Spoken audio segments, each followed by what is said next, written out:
The stone beneath me is the only mercy left. It does not ask questions. It does not want me to name names, or say who taught me the words I say over a wound, or tell them where the ergot grows wild past the millstream. It only holds me, cold and wet and patient, the way stone has held prisoners since before there were witches to accuse. My wrists have stopped bleeding, or I have stopped feeling them. I cannot tell which anymore. Somewhere above me, though, through one small window cut too high for me to reach even standing, I hear the bells of St. Ursula ringing for evening prayer. The same bells rang for me 3 summers past, when I brought the Hoffman boy through his fever that the priest himself had given up as lost. The same bells when I pulled the miller's wife back from childbed fever with yarrow and vinegar and 3 nights without sleep at her side. I did not ask for bells then. I did not need them. The women of this village knew my worth without ringing anything for it. My hands will not close into fists anymore. I do not know if that is from the cords they used or from the little iron instruments the barber surgeon brought out so calmly, so reasonably, laying them on the cloth like a man laying out his supper knives, while he asked me, so patiently, to confess to what I did to Greta Ottmar. I gave him nothing. There was nothing to give him. I have turned the truth over so many times in this cell that it has worn as smooth as a river stone, and it says the same thing every time. I did not kill her. He did. It was he who came into our valley last spring from Würzburg, with his physician's robes and his university Latin, and it was he who looked at the ointments on my shelf, comfrey and mugwort and the good grease I render every autumn, and called them Teufelswerk, before he had troubled himself to ask what was in them or why. We disagreed on Greta from the first hour I was called to her. Her child was turned, lying crosswise as they sometimes do, and I have turned 3 such children in my life with oil and patience and my 2 hands working from outside her belly, slow, the way my mother taught me and her mother taught her, back to the time before anyone kept count of such things. I told him this. I told him the child would come given time and a gentle hand. He said a woman's body was not folk magic to be coaxed, but a machine to be corrected. And he sent me from the room. And he put his hands and his instruments where hands and instruments should not go, and 2 days later, Greta Ottmar was dead and her son with her. And it was my name spoken in the square by sundown, not his. A woman's account of a man's failure is not evidence, it is impudence, and impudence in an accused witch, I have learned, is confession enough on its own. I think of my mother often, here in the dark. She taught me the moon times for gathering root and leaf. She taught me which words to say over a wound aloud and which to keep silent and say only in my own heart, because some workings are not for God's ears, and some are not for the devil's either. They are only for the wound. She died in her own bed at 71, with her granddaughters around her, honored, needed, unafraid. I used to think I would die the same way. I understand now that her world is closing over like water over a dropped stone, and I am going down with it. And the new doctor will stay, and be called learned, and be called modern, and no one will ever ring a bell for what he did to Greta Ottmar in that room. Outside my window, I can hear them building something in the square. Hammering, and men's voices calling measurements to one another. Unhurried, as though they build a market stall. I do not let myself listen closely enough to understand what. So I close my eyes, and I do the only working I have left to me. I say the names of every child I have carried safely into this world with these two ruined hands. I say them in order, from the very first to the very last, slowly, the way my mother said her prayers. If nothing else of me survives what comes tomorrow, that list will have been spoken once more out loud by someone who knew them, better than any doctor from Würzburg. Every one of those names was true. I'm Courtney. And I'm Brandon, and welcome to the Time Travelers Club. Welcome, everyone. If you're just jumping into things, we are sorry. This is definitely not going to be one of those lighthearted episodes.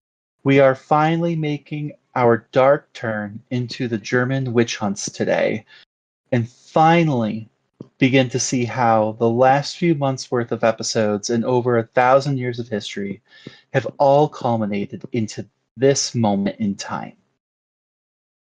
So, history rarely produces clean breaks.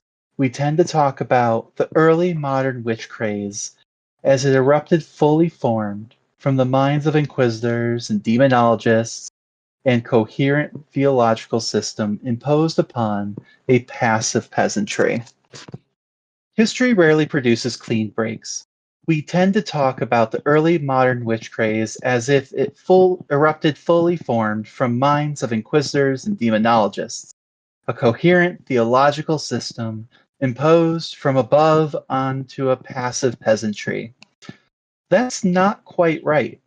What happened in Germany, and particularly in German-speaking lands of the Holy Roman Empire, between roughly 1480 and 1650 was a collision, a slow, grinding collision between genuinely ancient Germanic cosmological beliefs about night, power, gender, and spirit contract, and an increasingly systematized theological project that needed witchcraft to mean something very specific.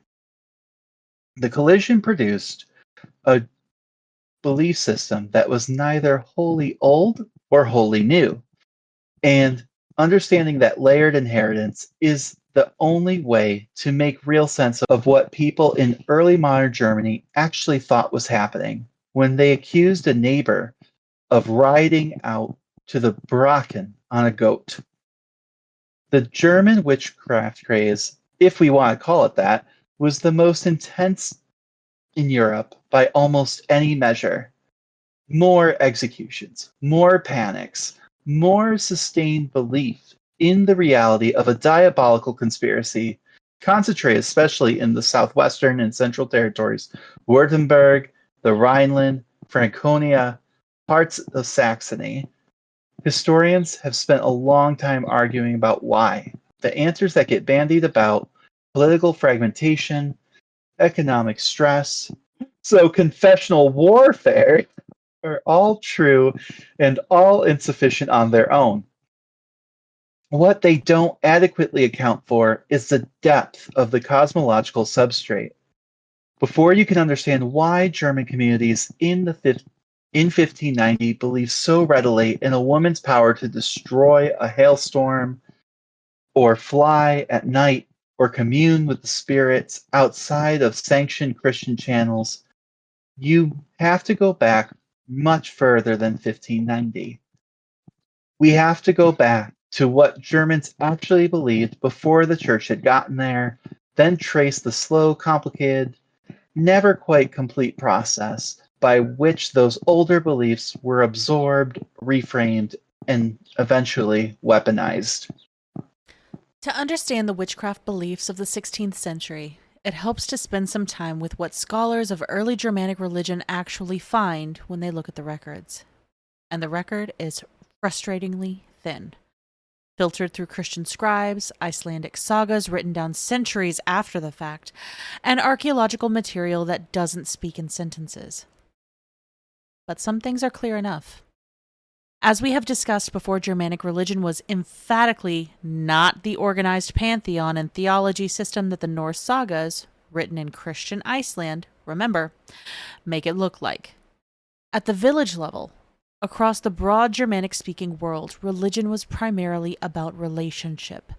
Relationship with landscape, with ancestral spirits, with the forces that governed fertility, weather, illness, and death. These forces were understood as agentive.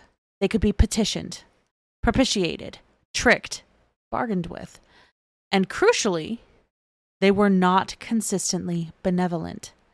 The spirit world was morally ambiguous in a way that later Christian theology couldn't comfortably accommodate.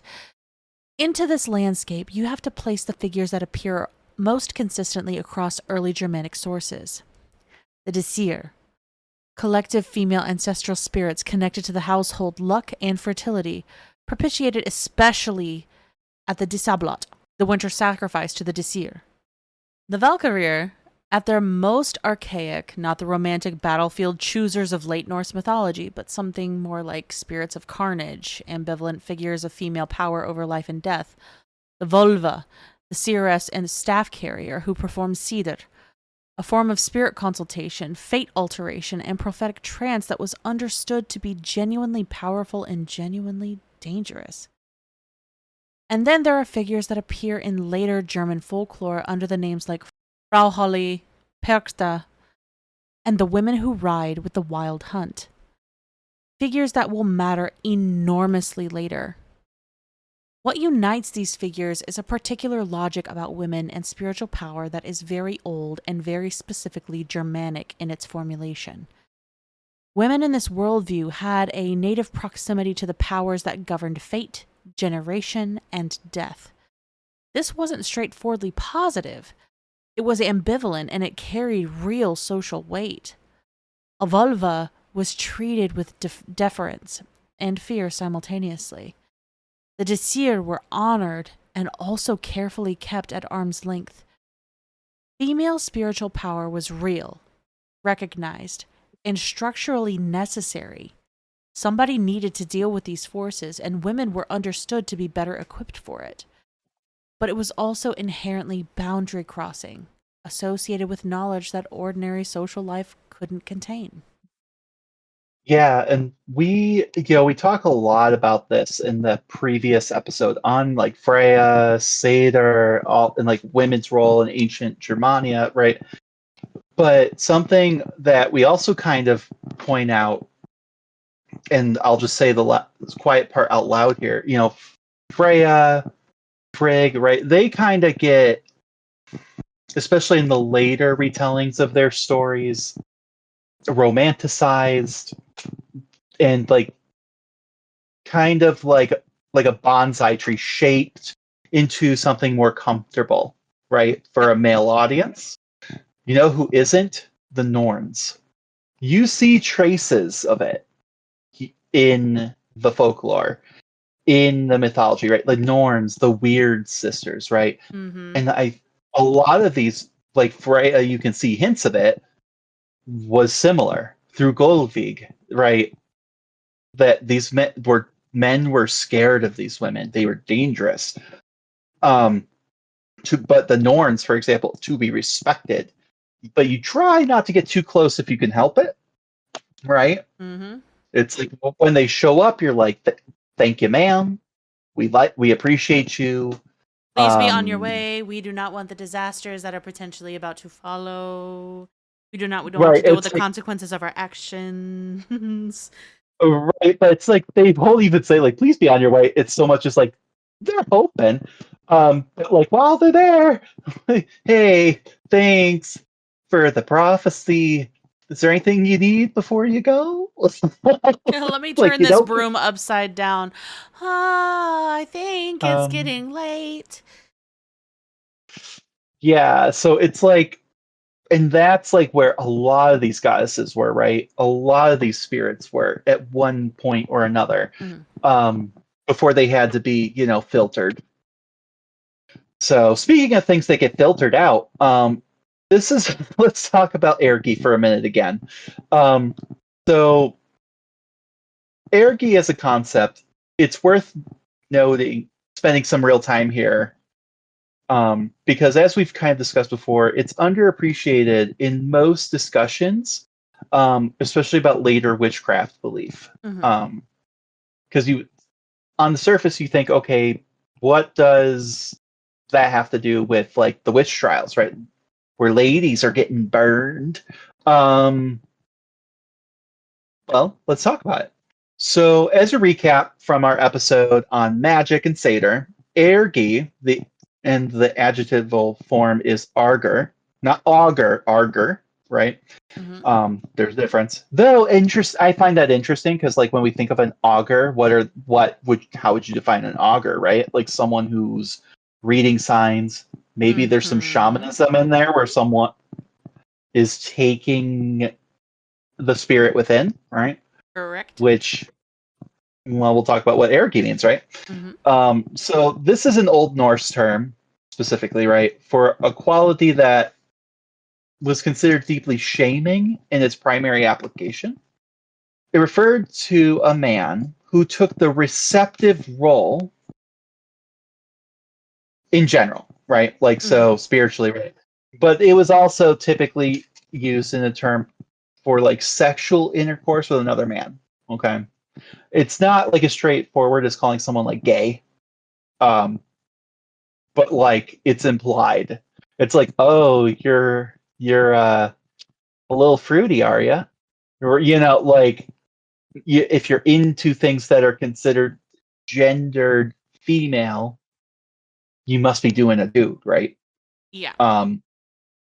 Right. And by extension, this is a broader posture to unmanliness, which must equals cowardice and social passivity, right?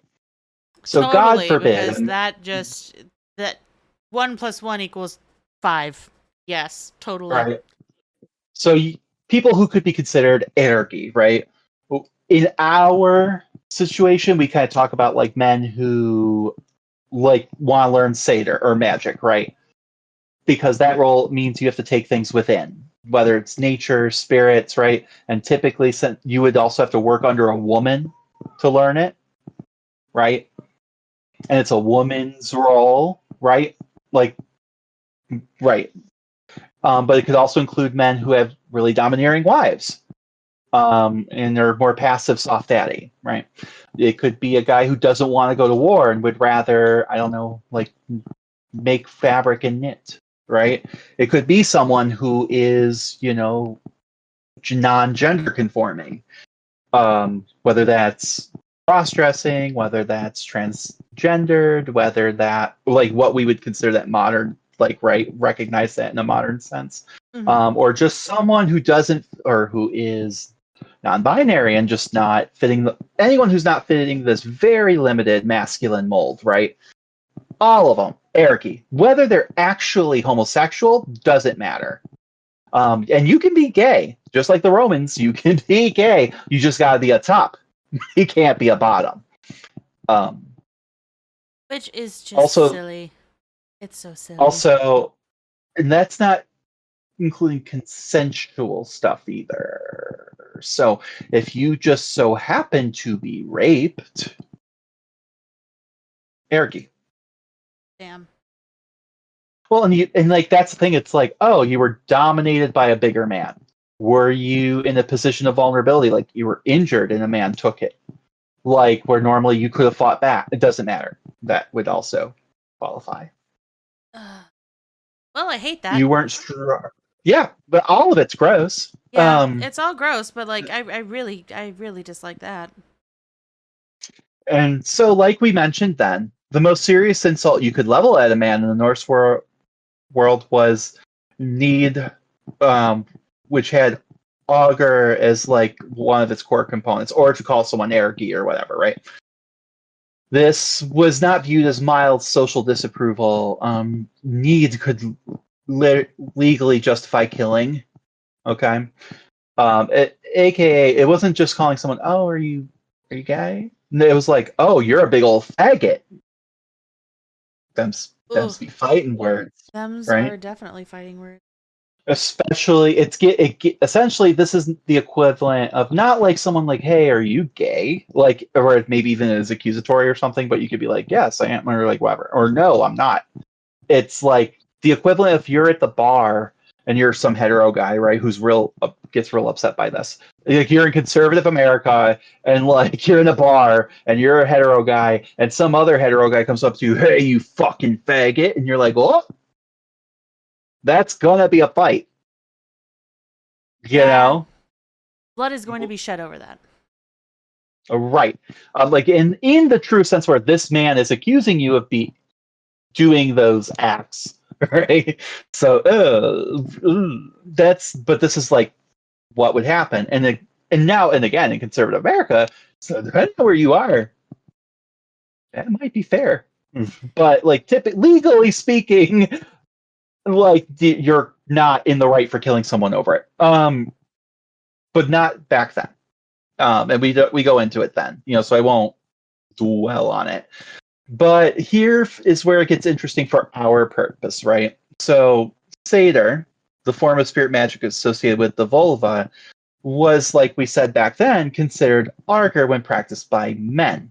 This was not a minor footnote, and it appears explicitly in the sources. So, like we said then, in Locosena, Loki accuses Odin of practicing Satyr as like a sort of insult, and Odin doesn't deny it. He just deflects it, right? So he's calling him a faggot. Like he's calling Loki a big old faggot, and then like Loki's like, "If I'm a faggot, so are you, bud." Just different kinds, I guess. Yep. I don't love how much I'm saying this word right now, but it's just to get the point across. It's a serious insult. It's not something that would just be thrown around every day. All right, and it's like to just if I keep saying he called him arrogant and he called him arrogant, you'd be like, "Oh, okay, like sure." But if I say this, you're like, "Oh, It has okay." weight to it. We have to. I'm giving you the modern-ish, not quite, but close. Weight, so you understand. Yeah. Just like I did then. Um, in Snorri's Ynglinga saga, we are told that Odin practiced Satyr, and that the magic came with ergi, and that this was shameful for a man. The logic here is really worth unpacking, though, and Satyr involved a particular kind of spiritual receptivity, opening yourself up to be entered by, moved by, or possessed by outside forces. In Norse conceptual vocabulary, this was gendered posture. It was what a woman did. For a man to do it was to perform a kind of social sex change, to occupy the feminine structure position in relation to the spirit world, hence ergi, right? So, and like again, we've said it before. Mm-hmm. So, what does this have to do with all this, right? So, what you have in early Germanic thought is a system where a specific kind of spiritual knowledge and practice, the ability to contact, receive, and be moved by spiritual forces, is understood as inherently feminine. And to do it as a man is transgressive and violates social norms, right? So, now we're going to fast forward like 1,000+ years, right? And we're going into the German demological tradition of the 15th and 16th centuries. What do theologians and witch theorists say about why women are more susceptible to witchcraft? Okay. I'm gonna get angry on this one. Right. So we're twisting it now, Oh right? yeah. Before it's like when this is what women are supposed to do. It's a good thing, right? Now they're saying, yes, of course women are more susceptible, and that's a problem. And we're going to get to the arrogant part of it too, right?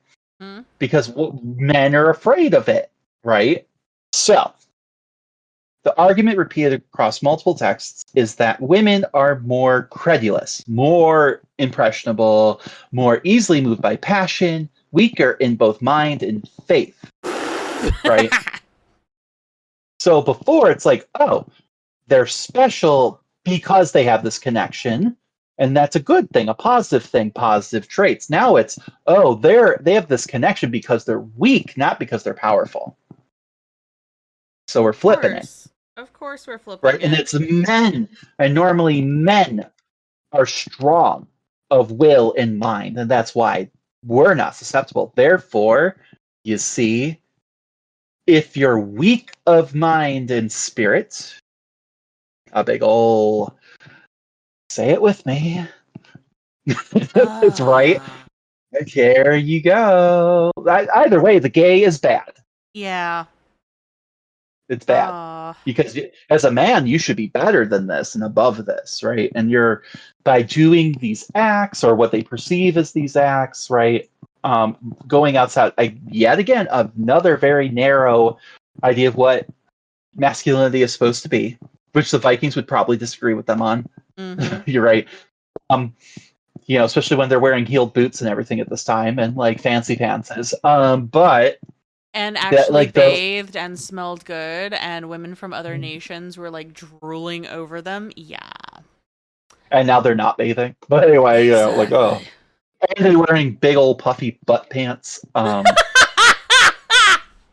There's a lot of things that I don't know. I don't know if a Viking would look at it. Big old puffy butt pants. I need to see an example of this post haste. Oh, that's easy. Come on, hold on. I'm going to show you. This because that's like the trend of the time. Hold on. I need to see the reference. Big old puffy butt pants. Hold on. I'm going to do... I think the 17th century had the better. Here we go. All right. So now I'm going to send it. Hold on one second. Okay. La la la la. La la la la la la.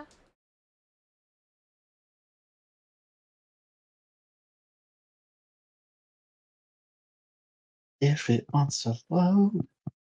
All right, there you go. Here's a great example of that time period. Let us see. I've got another one right here too. This is great. I forgot about these pants. Where they all have like thick thighs. Everyone. Thick thighs. Big old wide berths and hips. They got some hammy hocks. Oh my god. Like the best case scenario is like this one here. Like, so anyone who's seeing like you can't see these, but like they're sometimes called like Spanish trousers, like because like Spain really kind of like got them going. Or they're also known as Spanish trunk hose breeches of like the 16th century. They're popular because at this time, Spain is, fun fact, all Habsburg. So Habsburgs are, as we said, the Holy Roman Empire, but they're also Spain. So they're all interconnected, right? So fashion trends are going back and forth, right? This is like, and like you see it with England, you see it with King Henry VIII, you see it with all of them. Like you've got cod pieces and these puffy pants, puffy specifically around the upper thigh, hip, and butt region. Okay. Puffy butt pants. So, I will never not be able to see it now. Thank you so much for that. Right, puffy butt pants. It's every man looks like they have wide berth and hips. They got some baby bearing hips. We got some impreg going on up in here. It's just the hips. Just the hips. It was a tapered waist. It's a very tapered waist. Right. So it's just funny. It's like, I just feel like Vikings would look at that and go, ew. Also with their like twirly mustaches and baby beards. And they're like, I mean, it's very dandy. Right. And again, masculinity changes over time. Right. Yes. And that's why I roll my eyes at it. Like real men insert comment. And you're like, oh God. Like real men in the 50s all shaved. Right? Yep. You had a clean, baby smooth face. And now you see like the beard movement's back again. Right? Like so you see, and then before that, real men had mutton chops, and real men had. So like it's just one of those things that I'm like, do you, do you? Yep. The point is that in the larger, wider scheme of things, that's where we're at, right?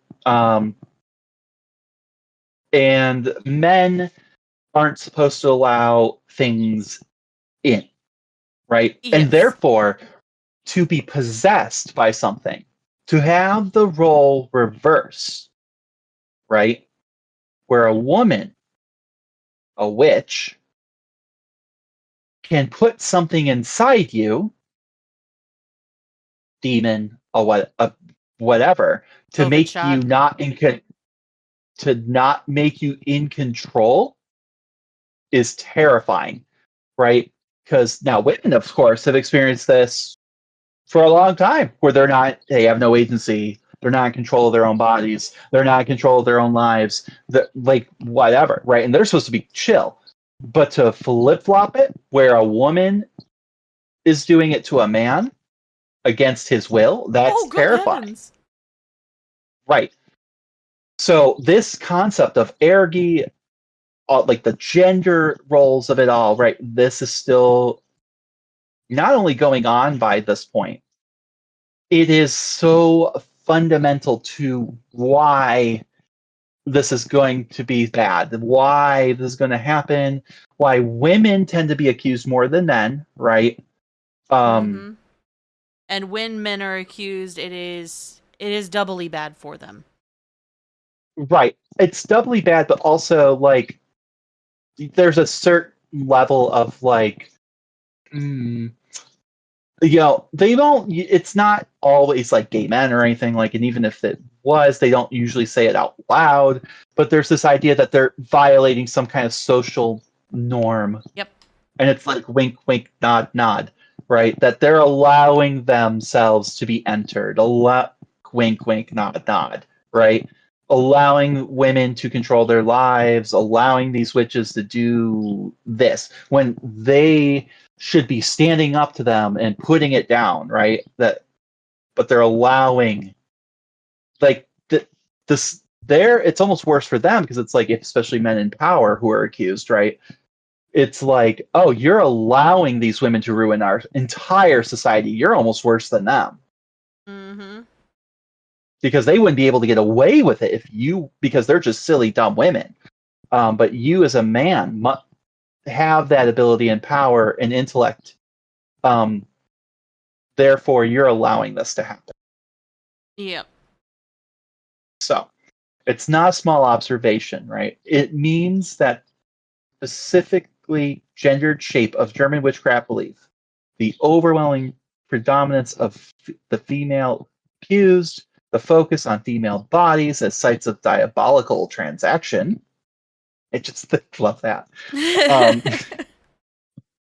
And we'll get to it. The insistence of a kind of spiritual porousness, if you will, as the witch's defining characteristic, was not simply the product of like clerical misogyny imposed on a blank slate. I mean, the clerical misogyny is there, right? Oh, absolutely. But it didn't come from a vacuum. No, it came from history and twisting it. Correct. The misogyny was already there and Mm-hmm. part of much older conceptual materials. The ergi logic, in particular, that logic said certain spiritual postures are feminine and therefore shaming for men. And it becomes, in the early modern period, that logic that says those same spiritual postures are diabolical for women. It's the same structure, just reverse valence, Yeah. Let's stay in the Germanic substrate for a moment longer, because there's another thread here that we haven't covered up to this point. It runs directly into the imagery of the witch's Sabbath, the figure of Frau Holly and her cognates. Frau Holly, also known as Holda in the Rhineland, Perchta in southern Germany and Austria, Berta in some Swiss variants, is one of those figures who has gotten badly sentimentalized by Grimm and the romantic folklore tradition.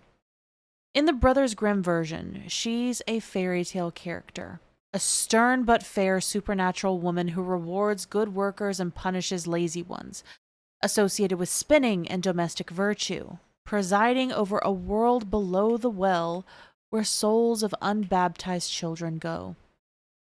The Grimm version is not exactly wrong, but it is heavily filtered, because they were collecting materials in the early 19th century and could only work with what informants gave them, which was already several centuries post-Christianization and heavily bastardized. The older strata are considerably stranger and more powerful.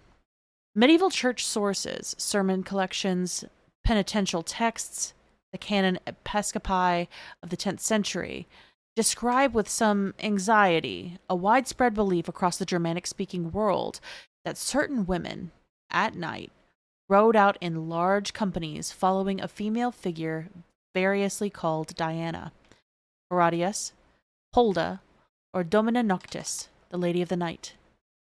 These women believed they traveled vast distances while their bodies slept, visiting households, consuming food, which was magically restored, blessing or cursing livestock and crops, and performing functions that looked a lot like older Disir propitiation rites. The church's initial response, enshrined in the canon episcopi, was that these night flight beliefs were themselves sinful. Not because the women were actually flying out and doing satanic things, but because they were deluded into thinking they were.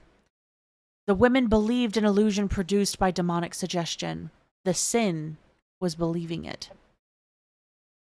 This is a really interesting position, at least theologically speaking, because it tries to thread an uncomfortable needle.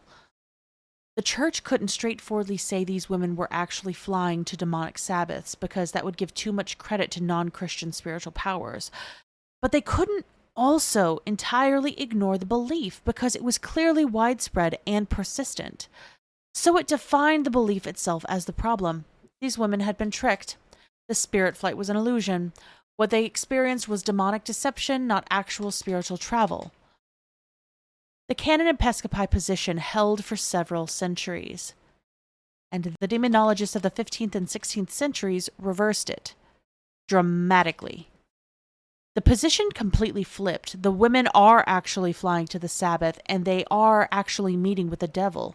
The spirit journeys are real. What had been evidence of demonic deception became evidence of demonic conspiracy. The women went from being pitiful victims of illusion to active participants in a counter-Christian cult. The figure they were following also underwent transformation. Holda, or Perchta, already ambivalent in the older material associated with both blessing and terrible punishment. Perchta was also known to slit open the bellies of those who had failed to observe her feast days. Gets absorbed into and replaced by the satanic narrative. The wise, terrible, beneficent, and dangerous Lady of the Night becomes a mask for the devil or a demon herself. The women who ride with her become witches. What gets lost in this transformation is the older function of those night rides. They were not about destruction or diabolism. They were about household welfare, fertility, the luck of the year.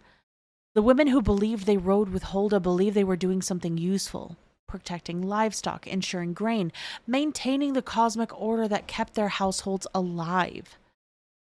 That's what makes the canon episcopi position interesting from a historian's perspective. It preserves, even in its attempted refutation, the memory of what these beliefs actually were before the Sabbath's conspiracy model overwrote them. And it's something to ponder a couple different things in all of this, right? So we just talked about like with Freya and like Frigg, right? And like in comparison to like the Norns, where we get kind of the hint of like what these goddesses and spirits, right, were actually like. but how they get watered down and like romanticized and shaped into a more acceptable version later. You get this clearly with these figures as well. Like this is a clear case in point with the grim renditions of them, right?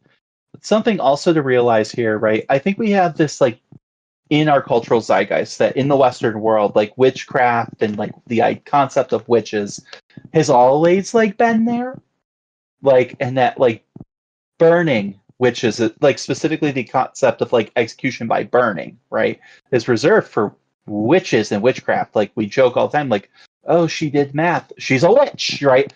And like you see it in like Monty Python and like it's like medieval, right? No, really not. We actually kind of go backwards a bit, right?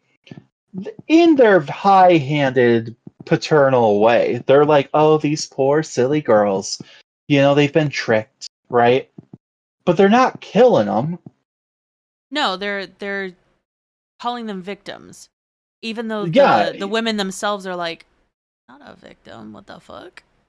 No, and the thing is like a lot of them, it's probably because they're in situations where they just want to be free. They're in some terrible relationship, maybe they feel powerless or whatever, right? Mm-hmm. And their answer typically to that is, cracking down more on that. But they're not like killing them. But here we're seeing in this early modern, the Enlightenment, is coming around the corner, right? That it's getting real dark, like they're like, nope, it is real, and we need to kill them all because murder is the answer, right? Like, so burnings happened, yes, but for a long time it was very specific to heresy, right? So, and that's what this is. By this point, by this 16th 17th century, that's what they're accusing them really of. Like something that it turns from they're burning them because they're heretics to straight up just calling it witchcraft, right? Yep. But the witchcraft itself is the heresy. You are counter to Christianity, therefore you're a heretic. When heresy originally was just like twisting, like pagans weren't heretics, right? Like per se. They were pagans, right? They believed in false idols, the wrong thing. Whereas heresy was specifically people who were giving false ideas about the Christian faith. That's why Joan of Arc was burned, for heresy. Not because she was a witch, right? Because she believed she was hearing voices and saints and had people believing her. That's considered heresy, right? Very simplified, but right. But that's why, like, Mary was killing Protestants, like, Queen Mary of England, right? Because they were heretics. They were taking what the church had always professed and they were twisting it into new ideas, and that's heresy, right? It doesn't, honestly, Martin Luther, if they had gotten their hands on him, would have been burned as a heretic. Yep. Right. So, like, not, but so it's interesting that punishment ends up going towards these women and men, right? But eventually towards women. Mm-hmm. So it's just little food for thought, something to keep in mind. So this is where it's worth slowing our roll, okay? Because the actual texture of the folk beliefs, specific acts attributed to witches, the rituals they were supposed to perform, the mechanisms by which their power worked, tells you an enormous amount about the underlying cosmological logic. These weren't vague supernatural accusations. They were detailed, consistent, and specific in the ways that revealed just how much shared imaginative infrastructure existed across the German-speaking communities.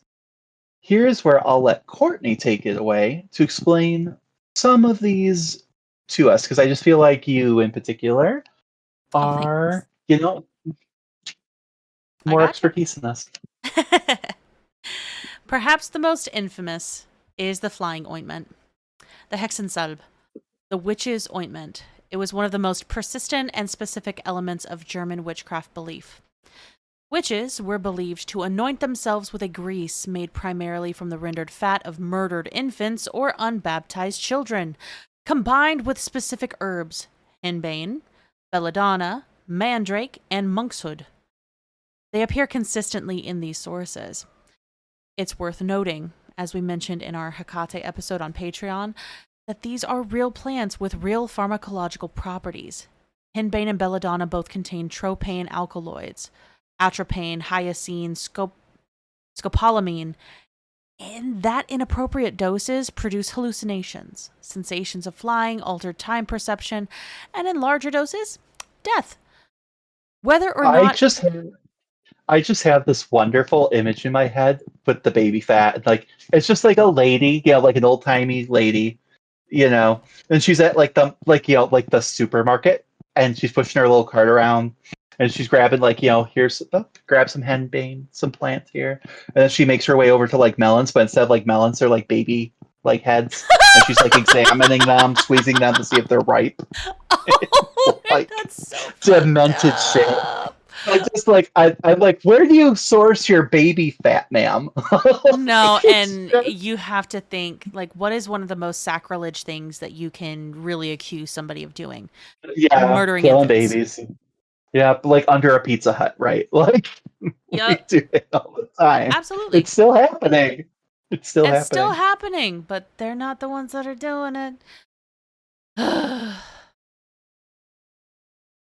Whether or not anyone was actually making this ointment and using it, the belief was anchored in plants that genuinely did produce unusual mental states, and the connection between those states and the spirit journeys attributed to witches is not accidental. The ointment was rubbed onto the skin, particularly under the arms, at the groin, or smeared on a broomstick or pitchfork, and then, the witch rode. This, ah. The sexualized imagery here is at least partly intentional on the part of the demonological tradition, though it also likely encodes something genuine about the absorption routes for these alkaloids through mucous membranes. The point is that the flying ointment was understood not as a simple transportation, but as a boundary-crossing technique. It loosened the soul from the body and allowed the kind of spirit travel that mapped directly onto the older Germanic Cedar trance and Holda's night ride tradition. I'm real loose. Absolutely. Like, Gotta loosen it up.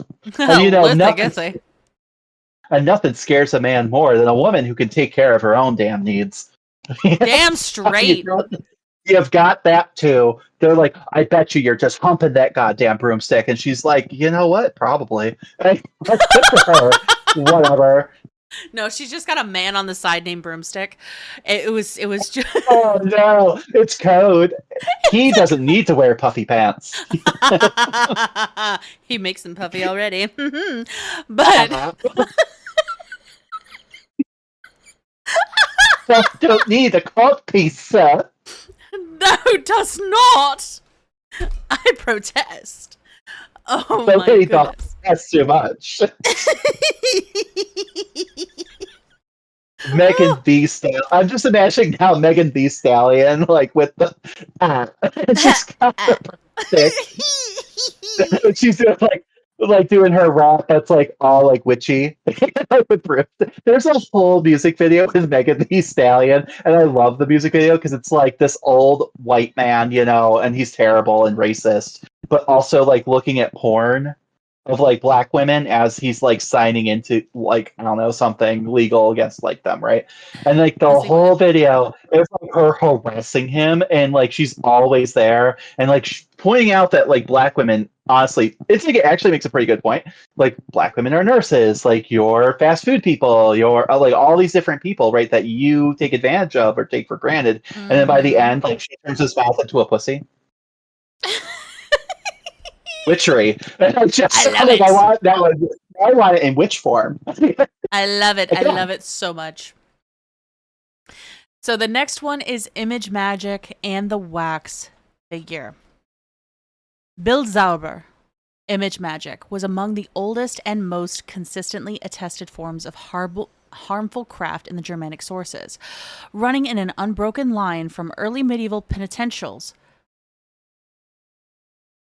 For some reason, I thought I'd said Mhm. that wrong. From early medieval penitentials to 16th century witch accusations, the basic principle is sympathetic.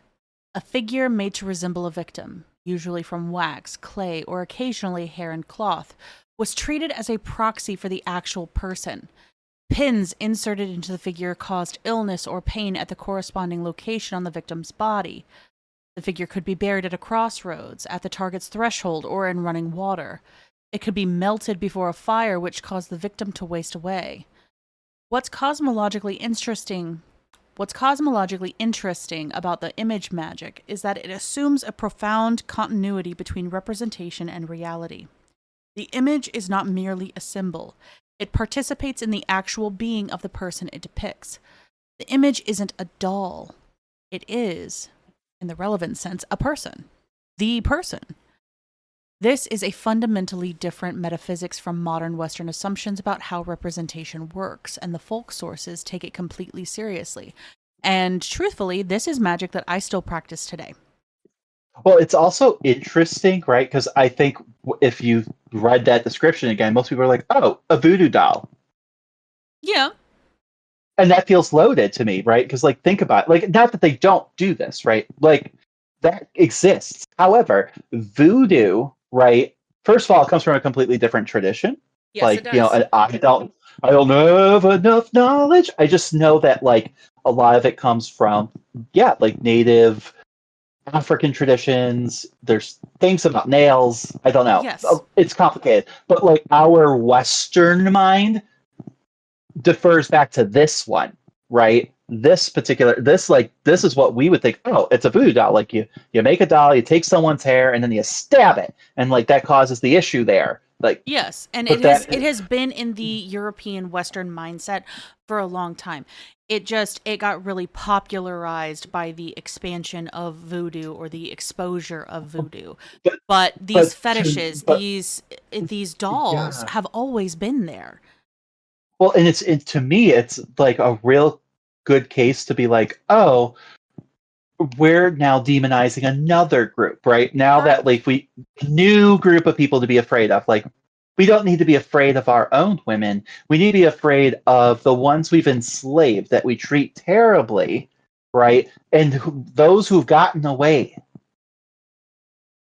And they're doing that thing we're afraid of. And again, it's all about losing control of ourselves, right? Someone else is in control of our body. And that is terrifying. That people we should be in control, people we should be in control of, quote, right? Because we own them, because they're property or should be our property. They have flipped the script, and that's scary. And I think that, again, also comes from a place of we knew what we did was wrong. Oh, absolutely. Absolutely. Why would you be afraid? Why would you be afraid of somebody having a representation of you if you did them no wrong?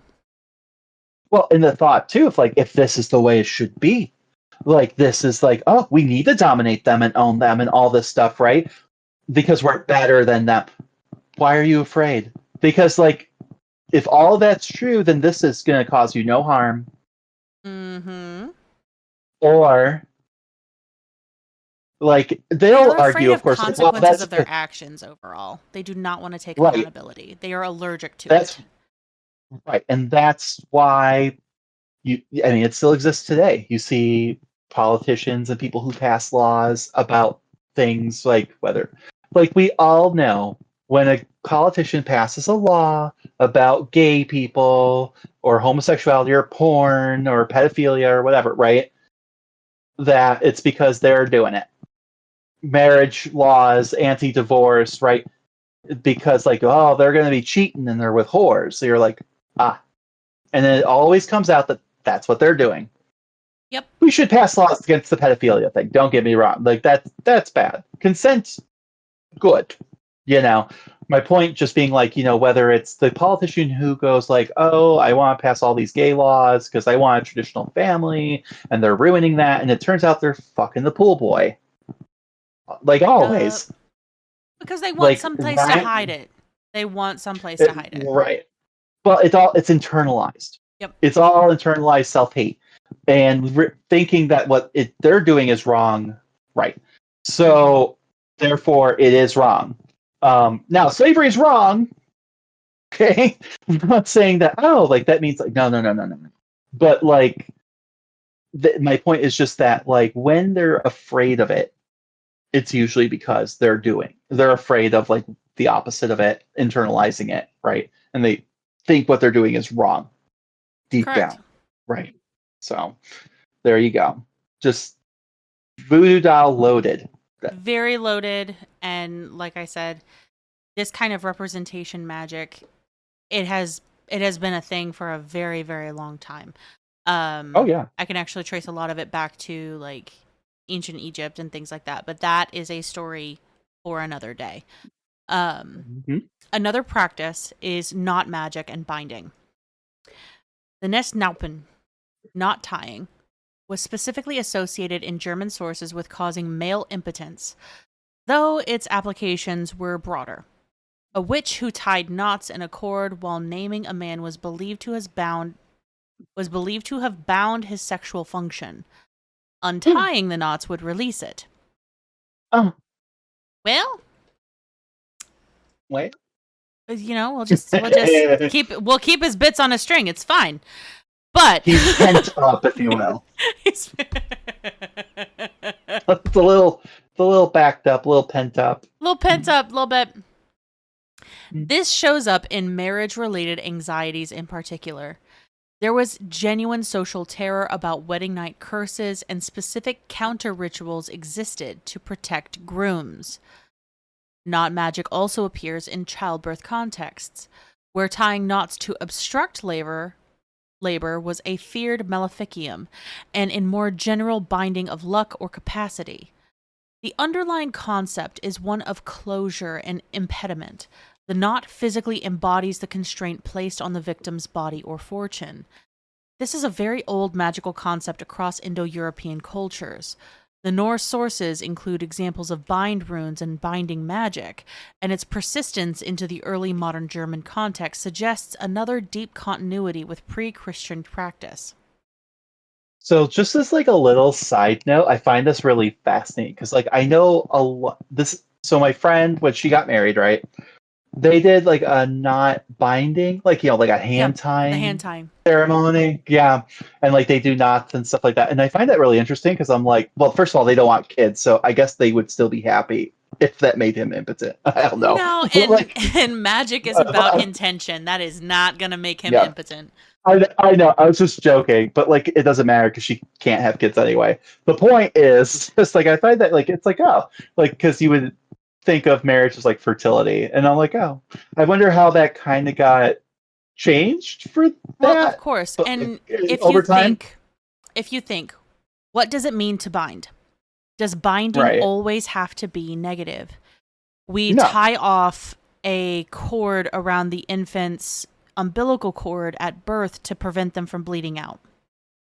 Right. To protect new life. We bind wounds with sutures.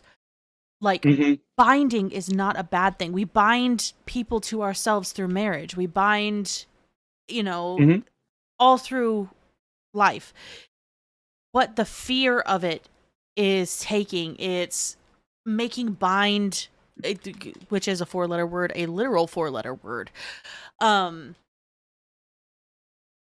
It's making it something dirty. It's making it something bad. Where being bound to it, being submissive to it is the problem. Yeah, and I just find it interesting because there are other like binding rituals, of course, like ancient Egypt, of course, has them. You see them in tombs, things like that. Also, like in like Japanese tradition, like the concept of like kagome, which I know a bit from Inuyasha, the number one source of Japanese mythology, if you know. But there's a character who names Kagome. And like she's like the most obnoxious character on. It's like everyone hates her. We all hate her, but we love her simultaneously. It's more so really the irritation with the series is that every other word is Inuyasha, Kagome. Like fucking stop. Kagome, Inuyasha, Kagome, Inuyasha, Kagome. Exactly. And it's irritating as fuck. Oh shit. Dropping stuff. But like the concept of kagome is actually like, from what it's like, this protective like series of knots. So, and especially with like children. So I find that interesting. Like, so you do see like knot ceremonies throughout. I also would like to point out, if a man has issues with impotence and getting hard, knots may actually be the answer. Combining both these thoughts, because Japanese knot tying. Maybe that's all he needed. Maybe a few more knots. It And just allowing himself to be submissive for a minute. Maybe lean into it. Just lean into the kink. It's fine. It's fine. Up next is the cursed object and the buried charm. The German sources are full of disturbing little objects. Things buried at property lines, hidden under thresholds, tucked into the walls of barns or stables. These objects, often combinations of hair, bones, animal parts, twisted metal, and sometimes recognizable written charms, were understood as anchors for maleficium, concentrating harmful intent at a specific location and keeping it active indefinitely. Finding one of these objects in your barn was both proof that you had been cursed and a serious problem in itself, because simply removing it incorrectly could spread the curse or redirect it back to you. Bullshit. Things like this. Okay. But this is what we're just saying. This is what they believed. This is what they believed. And Correct. I'm going to bring it into context. Some of these things, like you found one of these hidden under a threshold. That's a threshold guardian. Well, and we're going to get into that too, right? And that's where I personally go like, depending on who's doing it. Where would you want to put guardians? Where would you want to put protective charms? In the walls makes sense. In your barn makes sense. At the property line makes sense. Well, this does not sound like a curse object at all. And sometimes it's not, and we're going to see this, right? It's who does it when that's important, right? Yes. So we're going to say hypothetically, right, that someone, maybe an old wise woman, right? Someone's having issues, and then she offers them this charm, right? Mm-hmm. And they put it under the doorstep, hooray, right? And they're happy with it. Cool. Years down the road, someone accuses this lady of being a witch, right? And it's like, oh, look at that. See, it's proof right there. And then they use that as evidence against her, right? Yep. But then like at other points when you have, oh no, there's a witch and she's cursing us, and you have some man, a priest or somebody who goes like, you have a witch bottle, here you go, put it under the door, and it sounds awfully similar to this, but it's a man doing it, so it's fine. Like it's just, I'm like, oh, but that's not witchcraft, don't worry about it, because that's what, and I think about, and I go like, just to break this down, this looks like something Jesus would do, right? I don't think so, but whatever.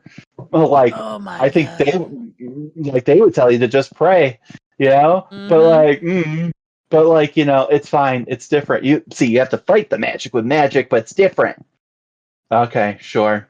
Sure, buddy. But to me, it's like, you're using this so-called, it's when she did it, the devil was helping her. Is Jesus helping you with this? If not, who is, bud? We're not going to talk about it. Oh my God. Yeah, but that's just wrong. Yeah. That's my take on that. No, and I'm completely in agreement with you, because it's all hypocrisy and framing of who is doing the helping.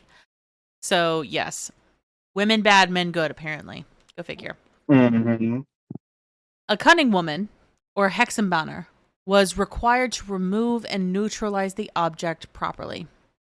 The spatial logic here is important. These objects tied harm to place, to threshold, and to boundary between one's household sphere and another's. Exactly the kind of boundary that the Disir and older household spirits were understood to govern. The cursed burial object is the diabolical inversion of the protective amulet the older Germanic practice would have placed at the same threshold.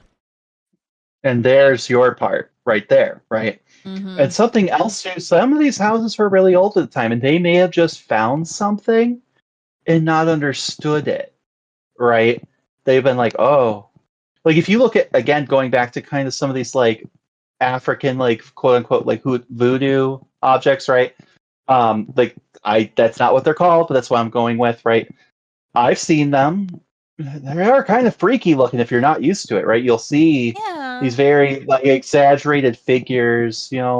I don't want to say monstrous, but they're to me they're a little freaky. But I didn't grow up with it, and you'll see all these nails driven into and like they're all rusty, and like it can be a little freaky if you're not used to it.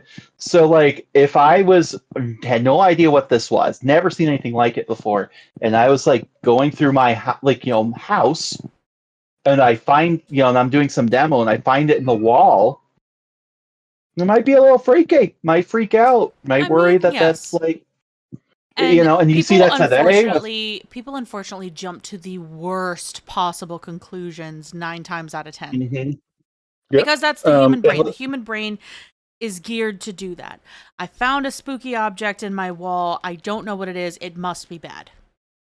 Yeah, and it's like you see that today. Like someone will have like an old Victorian or something. They're like, oh, and they'll find like this, like it's like a ring with some spikes or something on it. You're like, oh my god, it was a cursed object, and it's like for cutting dicks off or something. And then it's like, it'll be like something really mundane, like it was used for like making like yarn.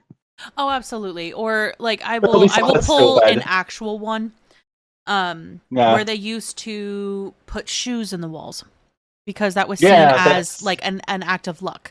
They would put the shoes in the walls to give to like the house spirit for luck. And people will find them in the walls and like, oh my god, it's a body. And it's like, no, it's a fucking pair of shoes. Go the fuck away. It was like, oh my god, they killed the kid and put their shoes in the wall. Like, exactly. Okay. And it's just like, oh my. I think it's funny when it's like the object that it's based off of something that's obsolete, so no one can recognize what that object is, and that's what and then of course it's corroded on top of it, so then they freak out, and it's like it turns out it's always like this really mundane like thing, like something that we don't use anymore, because it's either like a garment or a thing we don't do anymore, but we don't recognize it because it's been so long, and so therefore we find it in the wall, and it's just because someone probably lost it, and then they or like it's under the floor, and then they freak out. But like that's pretty much what this is. It was probably some ritual that like consecrated a house. It could have been like a marriage thing. Who knows? Whatever. And then someone finds it, and they're like, "Oh my god, that lady next door must have done it." And the lady's like, "Wait, what?" I'm just like, don't mind me. I'm just shopping for baby heads. Not really. Anyway. Oh my god! Just because one time. Your kid's head looked like a unripe tomato, and you freak out. Oh god, that's probably exactly where it comes from. She said my baby looked delicious. You realize that there's like a cute aggression thing that happens around adorable babies. She was just like, I just want to eat them, and oh no! Oh my god, witch! Like fuck. Do you know how many people I would have to kill? If I had to kill everyone and took it seriously who said that. Half the people I know are cannibals, apparently. Including me. Oh, me too, apparently. Great. So our next one should sound familiar, and that's the weather-making rituals. These were the rituals that have a direct through line to see their magic, and were so important to the ancient Germanic society we talked about before. By the medieval times, though, we will see how this was turned on its head and once again twisted. Since Weitermachen was such a central preoccupation of German witchcraft belief, it's worth getting specific about what witches were believed to actually do to raise storms. Most consistent German accounts describe a ritual involving water. The witch goes to a stream, spring, or a puddle and stirs the water, sometimes adding specific substances, animal blood, the rendered fat of corpses, particular herbs. Okay, why do German witches have access to the fat of corpses? Honestly, the amount of times fat of anything comes into this, I'm again imagining the supermarket situation.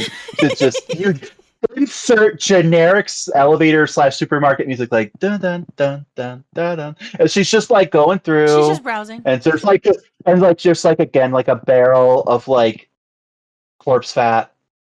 She goes like smells it. Oh, it's fresh. Okay, Like, takes a scoop of it. oh my It's like God. bulk. It's a bulk department. It's a Again, box there's like, apartment. and then just like the baby fat she comes across, like it's like the butcher at the deli. It's like, oh, just I can't help myself. Nothing beats a good fat baby. Oh my Delicious. God. No, Just- but this is ridiculous, and I need people to see how ridiculous this is. it Because is. realistically, any rendered fat that they would have would be from animals because they used all the parts of the animal. Well, no one's actually doing any of this. Like it's just like again the shock value. Like she like it's it's honestly sad, but it's just like yeah, like that she used herbs and the fat of corpses, and I'm like okay, well where's she getting it? I feel like you said, and I'm like let's really break this down, shall we? Like she would have to in all of her womanly garments, go to a graveyard when no one, or where cemetery, wherever, when no one's around, dig up a body at the right condition, and harvest this, put it all back. Right? Like now, It's like to be ridiculous. fair, later that kind of stuff did happen. But that was for medical schools. But also by sometimes it was also for folk shit. And honestly, some of the medicine wasn't much better than what's going on, what they think is going on here. The True. point, we got people having mummy eating parties in their living room. The point I is, remember that. Yummy. right? Delicious. It's like jerky. Whoa! It's like the point is that that was done by dudes, like men. And so, the idea that these women are going out there when they're already very, very busy, running God knows what with their households, where are they finding the time? And also, how did no one notice it? Exactly. And it's so it's just to add a layer of oh my God, somehow she did this, It's and foolish. Yeah, it is. But this, the image that we have in our heads too. So there you go.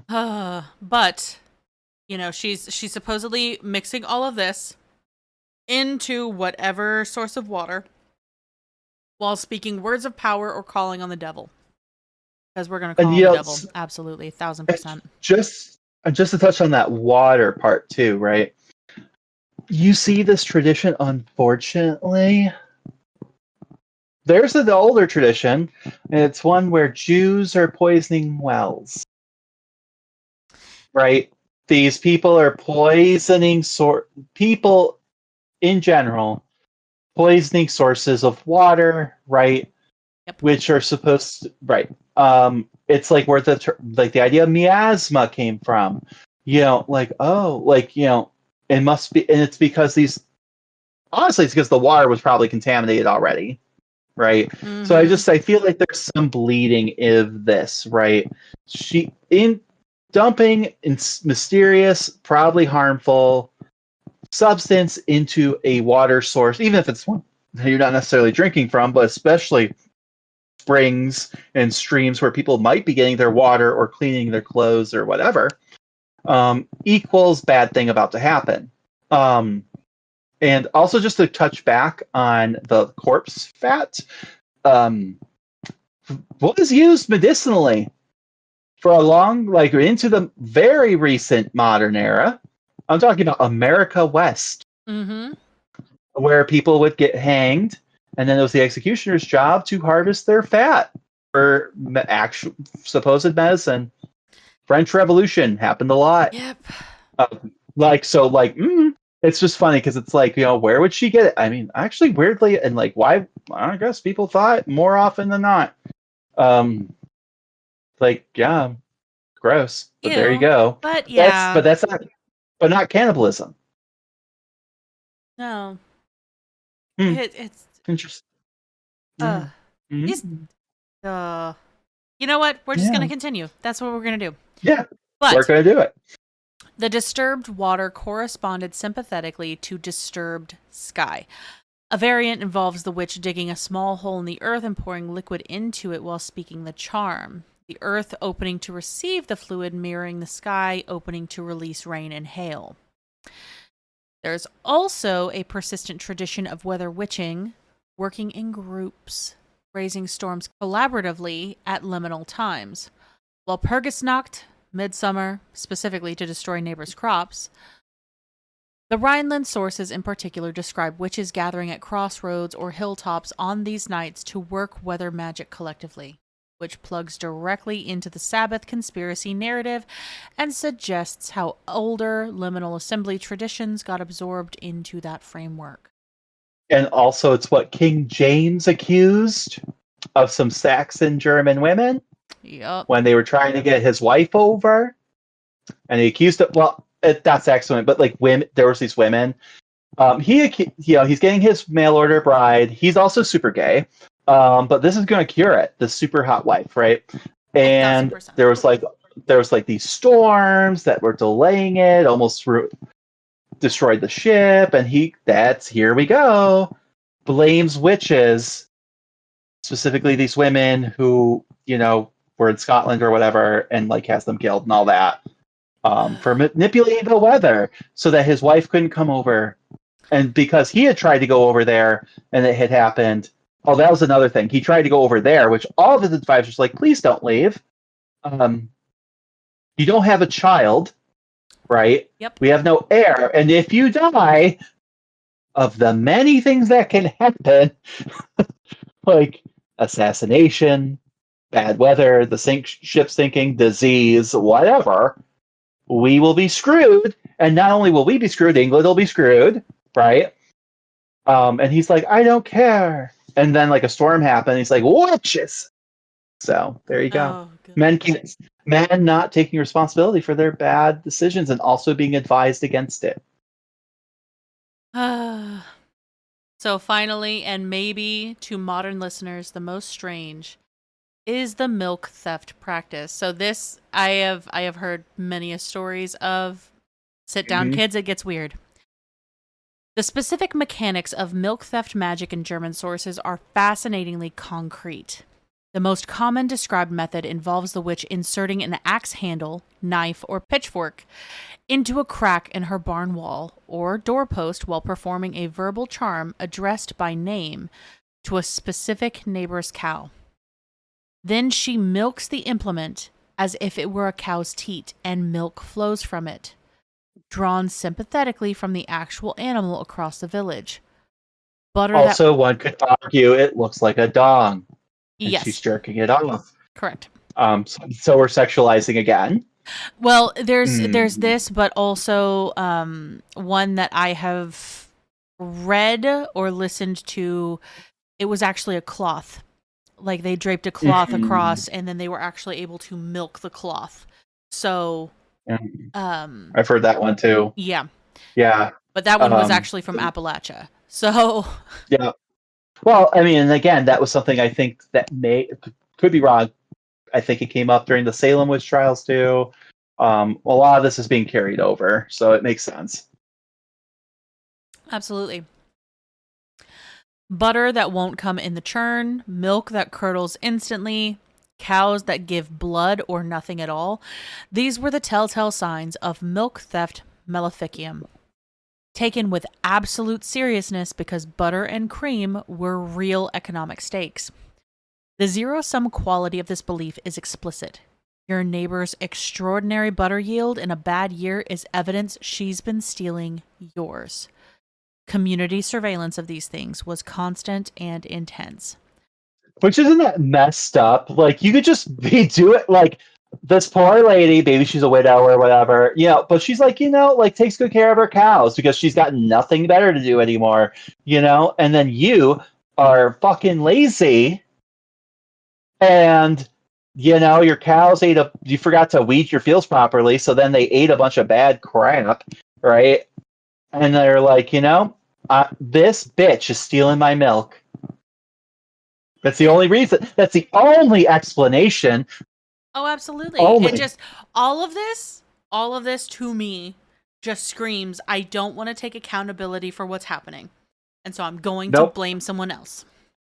And this is the era of that. Like, Correct. like we talked about the rest, we talked about the Reformation and the Counter-Reformation. Like, none of these guys want to take, accountability. Like, Ew. gross. No, like we double down every time. So there we are.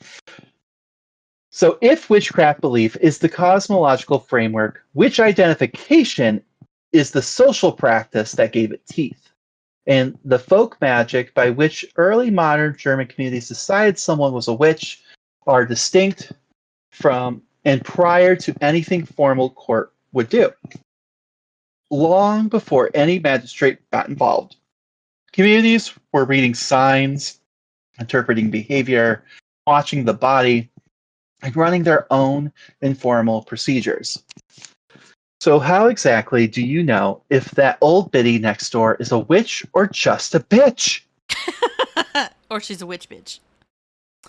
Well, so there it is. It's a trick question. If she's a bitch, she's a witch. Yep. Okay. If she's not a bitch, she might still be a witch because she's too nice.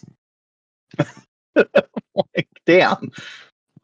You just and like, oh well, I'll just stay under the radar. I'll mind my own business. Oh, she's so secretive. Kill her. She's a witch. Too social. Oh no. She's a charmer. Witch. Witch. She's trying to talk me into stuff. Witch. Anyway, Oh my. I really like her. She must be a witch. You're damned if you do. You're damned if you don't. So, let's talk about that. So one of them, perhaps maybe the most infamous one, right? The Devil's Mark, the Hexenmal, the Witch's Mark, the Devil's Seal, whatever the hell you want to call it, right? Was believed to be a spot left on a witch's body at the moment of her pact with the devil. Mon Dieu. Mon Dieu. It could look like a mole. It could be, it literally was a mole. A discolored patch of skin. Like a birthmark or a freckle. Oh God. Oh God. An extra nipple. Which that one's fun. That one is That's a fun because one. there's actually something on the body called a milk line where Yeah. extra nipples can appear. Yeah, like guys get it too. Yes, they do. Actually, I feel like the extra nipple thing, I feel like anytime I've looked into this, it's always been like a dude, which I find that interesting, right? Yeah. Like, but like this is, I feel like in this context, it's always like they're looking at a lady to see if she's got that extra nipple, because that nipple's usually used to like feed her like toad, you know? Yeah, a toad nipple or a cat. It's like cat nipples. Oh my Too many God. nipples. You're welcome for that image. Thank you so A much. scar. A scar could be a devil's mark. Like that sucks. Like everyone's got a scar. Like it's also the medieval times. I'm sure you have a scar, especially if you've been doing work. Like Mhm. God. Or just a small area that appeared normal, but was insensible to pain and did not bleed when pierced. How would they know? Well, we're going to talk about it. Oh God. This last quality, imperviousness to pain, was the operative test, right? Producing one of the most characteristic physical examination practices of the period, pricking, right? Okay. So a long pin or bodkin was inserted at various points on a suspect's body to identify the witch's mark by its lack of sensation and bleeding. Oh my God. Yep. So specialist witch prickers, which, God, I can't. Concernicus. Yeah. Eventually, it's just so toxic. It's like toxic masculinity. Like, I'm a witch breaker. Uh, it's like I'm gonna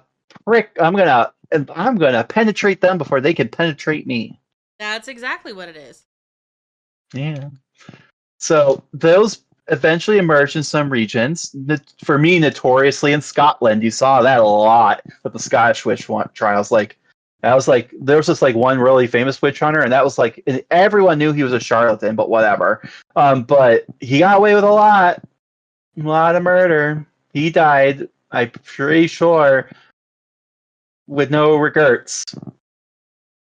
Even when they found out it was like bogus, but whatever. Anyway, so he was pricking people.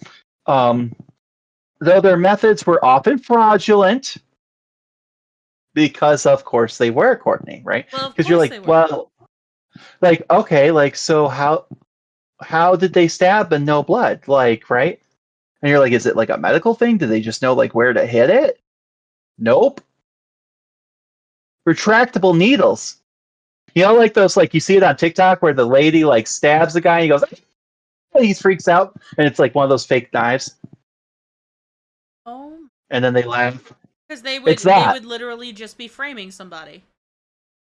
It's like the equivalent of like a pen that just yeah, yep. And what's really sad is like someone like who is being accused sees that and goes, "Oh my god, how did what how?" It's scary because yeah. So it's also a careful manipulation of like pain thresholds, right? Like certain areas are more sensitive than others. It's why we give injections in the buttocks or like the shoulder, right? Like the fleshy parts, right? Versus like it's like tattooing, right? Like everyone knows if you get like your sternum done, that sucks. Anywhere where there's bony areas, those suck. Um, but like your ass or your depending, some people have different pain tolerances, different areas. It's not universal, right? But like usually if you're hitting like the thin areas, not great. Yeah. So, right? Um, at a folk level, before any formal procedure, the mark was something community members might actually observe and comment on, like that unusual mole or an old scar that no one knows where she got it from. It just appeared one day. That extra nipple, which I want to know how they know she has one. Because they're literally stripping down this woman in public. I can guarantee it. Well, they're saying like, oh, like we've seen it, like before, like that's before they accuse her, and then they strip her down, right? It's like, how do you know she has an extra nipple? What are you doing? Keeping Tom. Right, Tom. What are you doing, Tom? How do you know? But no one cares about that, right? Bodies were read as texts, and anything anomalous was potentially significant. The next one is the inability to weep, which is really sad. These poor women are traumatized under the normal conditions, okay? Yeah. And so they're like so used to, many of these women are so used to abuse and masking and just, like having to bottle their feelings up. So this is so messed up. So it's also one of the more persistent folk signs. And it appears consistently enough worth noting. Witches were widely believed to be incapable of crying or weeping real tears. They could howl and wail, but they could not produce actual tears because the devil had dried up that particular capacity as part of their pact. Right? Which I'm like, that's stupid. If the devil wants secret agents, why is he creating all these things that make it easy to identify them? Exactly. Like, that's dumb. But whatever. In a formal setting, this produced some absurd attempts to verify the claim under examination. At folk level, it meant that a woman who failed to cry at the right moments, whether it be a funeral, a moment of community grief. Her own accusation was under heightened suspicion. I also would argue this is a reason to harm women. It is. It gives them an excuse. And a lot of these men get off on it to make someone cry. Yep. Yeah. So it's just like also like just a reason to induce violence on women. It doesn't matter if they're going to cry or not. They just want the violence, right? The violence. So there's and the that, excuse. and also like why? Oh, she didn't cry at her husband's funeral. Yeah, because she was like 13 when she was married to this 56-year-old man, and maybe he was abusive or whatever, right? But she has to be there. So like there's a lot of reasons why someone might not cry, right? But like because the community thinks she should, if you don't, that's suspicious. Which I'm sure that when women cry too much, they go, that's suspicious. But because so to them, crying wasn't just an emotional expression, right? To them, theologically, tears were associated with like genuine penitence, the soul's capacity for contrition, and therefore a soul pledged to the devil had foreclosed that capacity, right? But it's a sign you have no soul. Silly. And therefore, being able to cry was evidence of your spiritual integrity. Boo hiss. Yeah. So the next one is the evil eye. Okay. The Wasserblick, the evil eye, was a quality attributed to witches and had folk diagnostic of them. A woman whose glance was believed to cause illness, injury, or misfortune in livestock or children was identified by the pattern of those misfortunes. They happened immediately after eye contact. They were disproportionate to any natural cause. They clustered around one person's presence, right? So it's essentially you gave them the stank eye, and then something bad happens to them. Oh, it's your fault. You did this. So the evil eye belief front. That's just so. It's dumb. So dumb. Well, like we know this, right? Like eyes in general are a thing. It's like we see it in Egypt, right? Like, but there usually is like used as forms of protection, right? Like watchful, right? Yes. And is the evil eye a thing? Yes, the evil eye is a thing. But like. But it's like almost like this like weird twist of like this concept of like karma, or like, oh, you gave someone the stank eye, meaning you thought low of them, maybe you wished some harm on them, and then it happened. I got plenty of people I would give the stank eye to then. Like we all do it. But right. But you're a witch. Anyway, so the evil eye belief runs very deep in Germanic folk tradition, and it connects to older ideas about the power of certain gazes to transfer spiritual substance, whether it be luck, health, and vitality, like we talk about with the Egyptians, right? From one person to another involuntarily. At the village level, a woman identified as having the evil eye was avoided. Her gaze deflected, specific counter gestures made when encountering her. She might not be formally accused for years, but she was already socially marked long before any legal proceeding became imaginable. So, like, think of honestly, think of like my best example of this is think of Disney's Snow White, right? And when the queen turns into the witch, what's the the first thing you think of when you think of that image? Her big ol' eye. Yeah. Well, her cackling, but like physically, like it's like the hook nose, of course, like, and her being old, but like the big ol' eye. She holds the apple up to it. When she leans into it, Snow White, what does she look at her with? That big ol' eye, right? Yeah. And then Right. And it comes from that. And where does it take place, Courtney? Where does this story take place? Germany. Germany.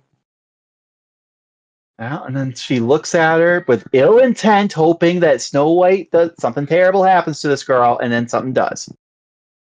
And then they kill her for it. Yeah. But anyway, but like you have to think like there were women who over time maybe had bulging eyes, right? That's a thyroid condition. Very Graves, I'm pretty sure it's called, right? That's the thing that Maggie had, like Maggie Smith. We love her, R.I.P. girl, love her. But like, right, like maybe she has bulging eyes, and this predominantly affects women, right? And women sometimes live longer than men. They don't have their husbands around, right? So she's this lady who's been around for a while, alone, has these bulging eyes. The kids make fun of her, but kids are scared of her. But eventually, those kids become adults. Yep. Yeah. Then you've got like maybe just a lady who just has resting bitch face, stank face, right? She's a target for this too, right? Yep. She becomes known as that bitch lady, that everyone avoids, everyone treats like shit, right? Because she's a bitch. And maybe she is, but she don't deserve to die. But eventually, we're going to get to that point where they start actually acting on it. Yeah. Yeah. And then we've got the witch's familiar, right? So the animal familiar was a demon attendant in animal form who assisted the witch and was nursed at her body by that extra nipple. They really just didn't like extra nipples. That's really what it boils down to. Yeah. Well, I mean, if you could just have a mole, and that's what it's nursing from too, apparently. Well, you could just have like a I literally have a mole on my chin. Like. Yep. Well, that's what you're nursing your toads with. Apparently. I knew it. And that's a weird image right now I have in my head. Of like you have cats, so now I'm thinking about those sweet baby kittens, and they're just like nursing from your chin. They're nursing on my face with a book. Just like. Oh no. So this familiar, right? It has the richest attestation in like English witchcraft record, right? We see this one in Salem a lot, but it does appear in Germanic sources, right? Because they're connected, and it's often hybridized with older Germanic Hausgeister traditions. These domestic spirits who inhabited the household and required, proposition. In the Germanic version, the familiar was often a cat, a toad, a goat, or a black dog. Animals with pre-existing folkloric associations with death, the underworld, and supernatural power, right? So, like, we'll break that down. The dog one, especially the black dog, go listen to the Hecate episode. It's quite old. The goat, again, often sacrificed to Hades. Easy.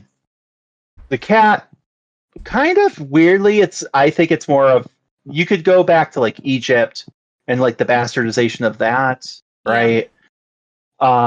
Because they're like, oh, cats, mummies, right? Whatever. You've also got like they're part of like that liminal space where cats just disappear and then come back, and they hunt and they bring back dead things. So you've got that.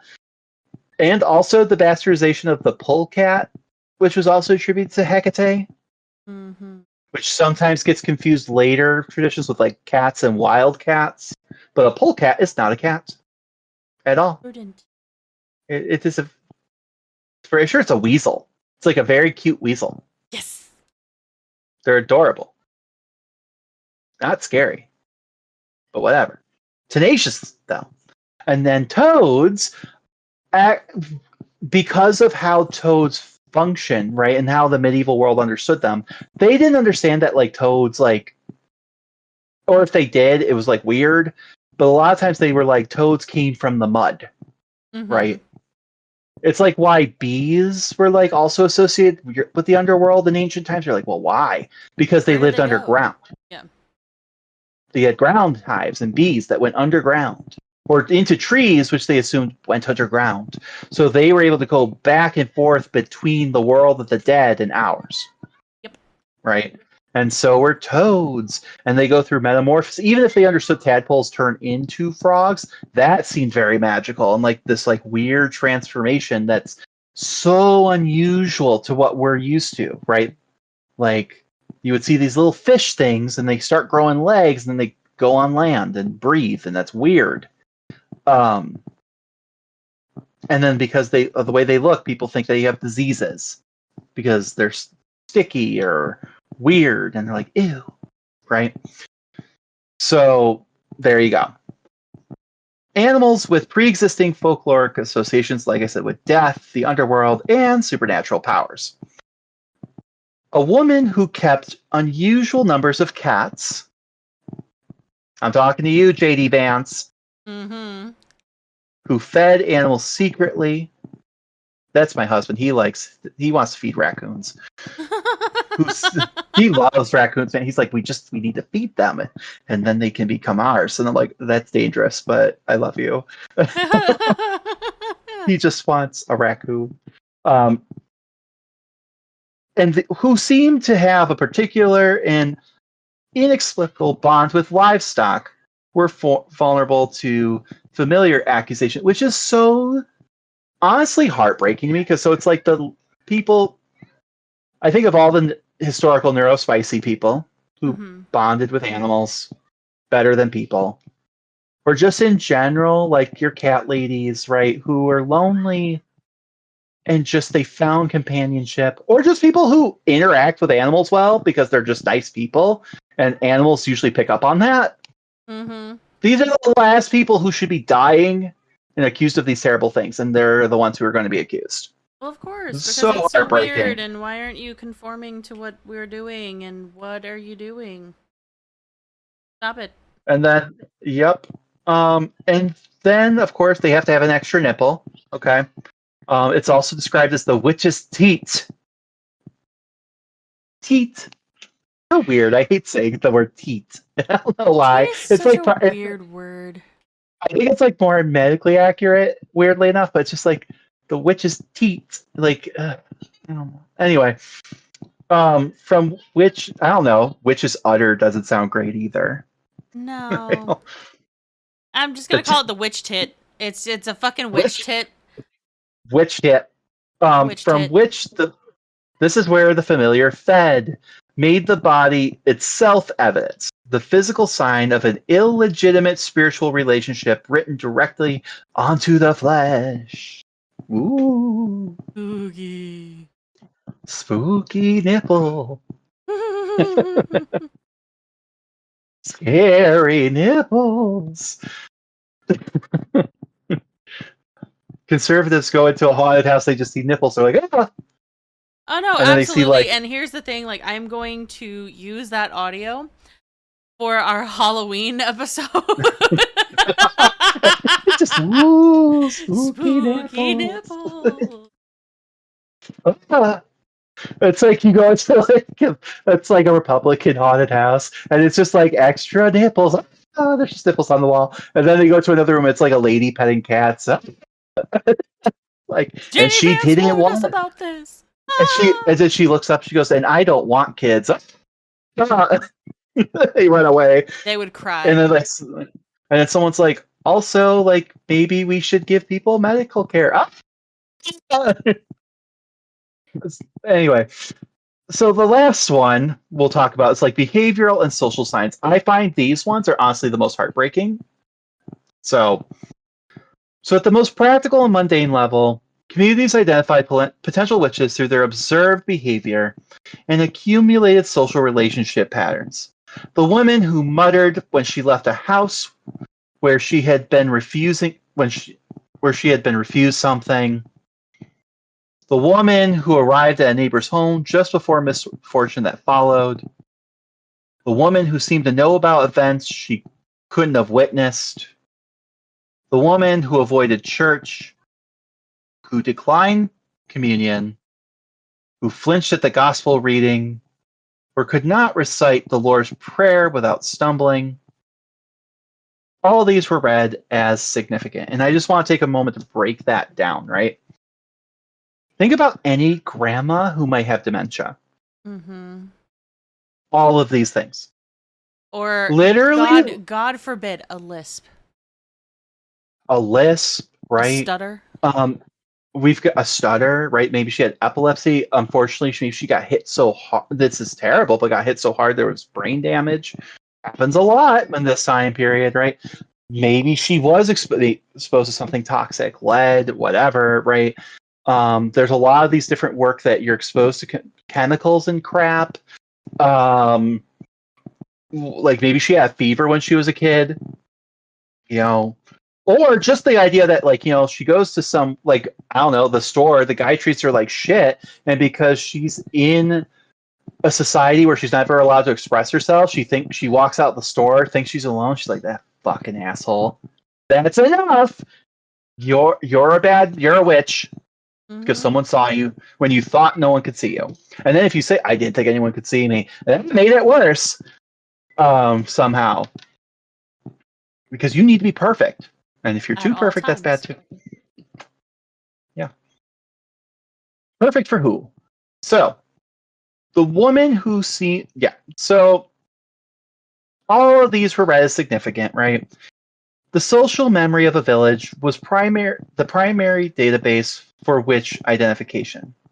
Decades of quote-unquote stored observations, resentments, anomalies, half-remembered incidents could be reassembled into an accusatory pattern when the circumstances required, especially if they no longer had the protection of a husband. Mm-hmm. This is why accusations so often came in clusters. One accusation activated a community's capacity to remember and reinterpret, and the reinterpretations compounded quickly and catastrophically, because of course, if someone accused so and so, then I'm going to remember that other chick who did that, and then maybe one of those chicks is like, and I saw this person do it. If you're going to accuse me, you might as well accuse them, and then it spirals. Just an avalanche of horror. Uh-huh. What makes the German witchcraft belief system genuinely coherent as opposed to simply a collection of fears is that it included a robust and detailed set of practices for protection, detection, and reversal. Believing in witchcraft didn't mean feeling helpless. It meant having a framework for action, and that framework was elaborate. Protective thresholds. The thresholds of the house was the primary site for magical protection, which makes sense given the spatial cosmology involved. The house was the safe interior, the outside was the dangerous spirit world, and the threshold was the membrane between them. Iron horseshoes nailed above doorways were among the most widespread German protective practices, appearing in folk records across the 16th and 17th centuries. Iron's power against supernatural forces is genuinely ancient. It appears in Germanic contexts as well before the early modern period, and horseshoes combined iron's protective property with the symbolic good luck of the horse and the enclosed shape that trapped harmful forces. Mountain ash was another threshold material. Branches hung over doorways or dairy entries, specifically to prevent milk theft magic. Salt scattered across threshold prevented a witch from crossing it. These weren't... Thank you, Hocus Pocus. Because, Yep. So like some of these things are still in the cultural memory today. Yes, and if really you're like, is. where did that ever come from? Here you go. Salt is purifying. Correct. And like that's all. People have used salt. It hurts, but people have used salt on wounds and things like that. It's used to cure meat. Which what does that mean? It keeps it from making you sick. Indeed. Right? It keeps the bad spirits out because they didn't have germ theory. And even before that, it's like, they understood it for a while. It's like there's microscopic demons that you can't see because they're so small. So it's like weird. They kind of got it, but not really. So it was kind they of knew like that salt put it away. Yep. But that's where you get the whole idea of like salt kept the demons away because it literally kept your food from making you sick. Yep. And also, depending on certain areas, you need salt to stay healthy. So there you go. Now, these weren't understood as superstitions in the pejorative sense. They were practical spiritual technology, as sensible as locking a door. The next one, the witch bottle. Hexenkrug or witch bottles, glass or ceramic vessels filled with specific substances and buried at the threshold or hearth, were a counter-magical practice with deep roots that appears in German material of this period, with its rich archaeological record in England. The contents were characteristically unsettling. Iron nails, pins, bent metal, human hair and nail clippings, urine of the afflicted person. This is something that still happens today. These are still created today. Well, also, it's something that, remember when we were talking about, like, people find weird shit in their houses and they go, oh my God, what is this? It must be witchcraft. Mm-hmm. Like, this actually came up, but I was watching the show and, like, people were freaking out. They were like, oh my God, like, this was, like, modern. I'm talking about, like, the 20th century, right? Mm-hmm. 21st century. And they found it in their, like, old ass house in, like, England or whatever. And it's like, it turned out, it's like, yes, it's witchcraft, but not what you think. It's like anti-witchcraft. And it's like, yep. So it's gross and it's weird. And you're right, it did have something to do with witches. But like that was like when we were saying earlier, like people finding stuff in their houses and freaking out. Yep. Because they didn't remember what it was for. Indeed. Here you go.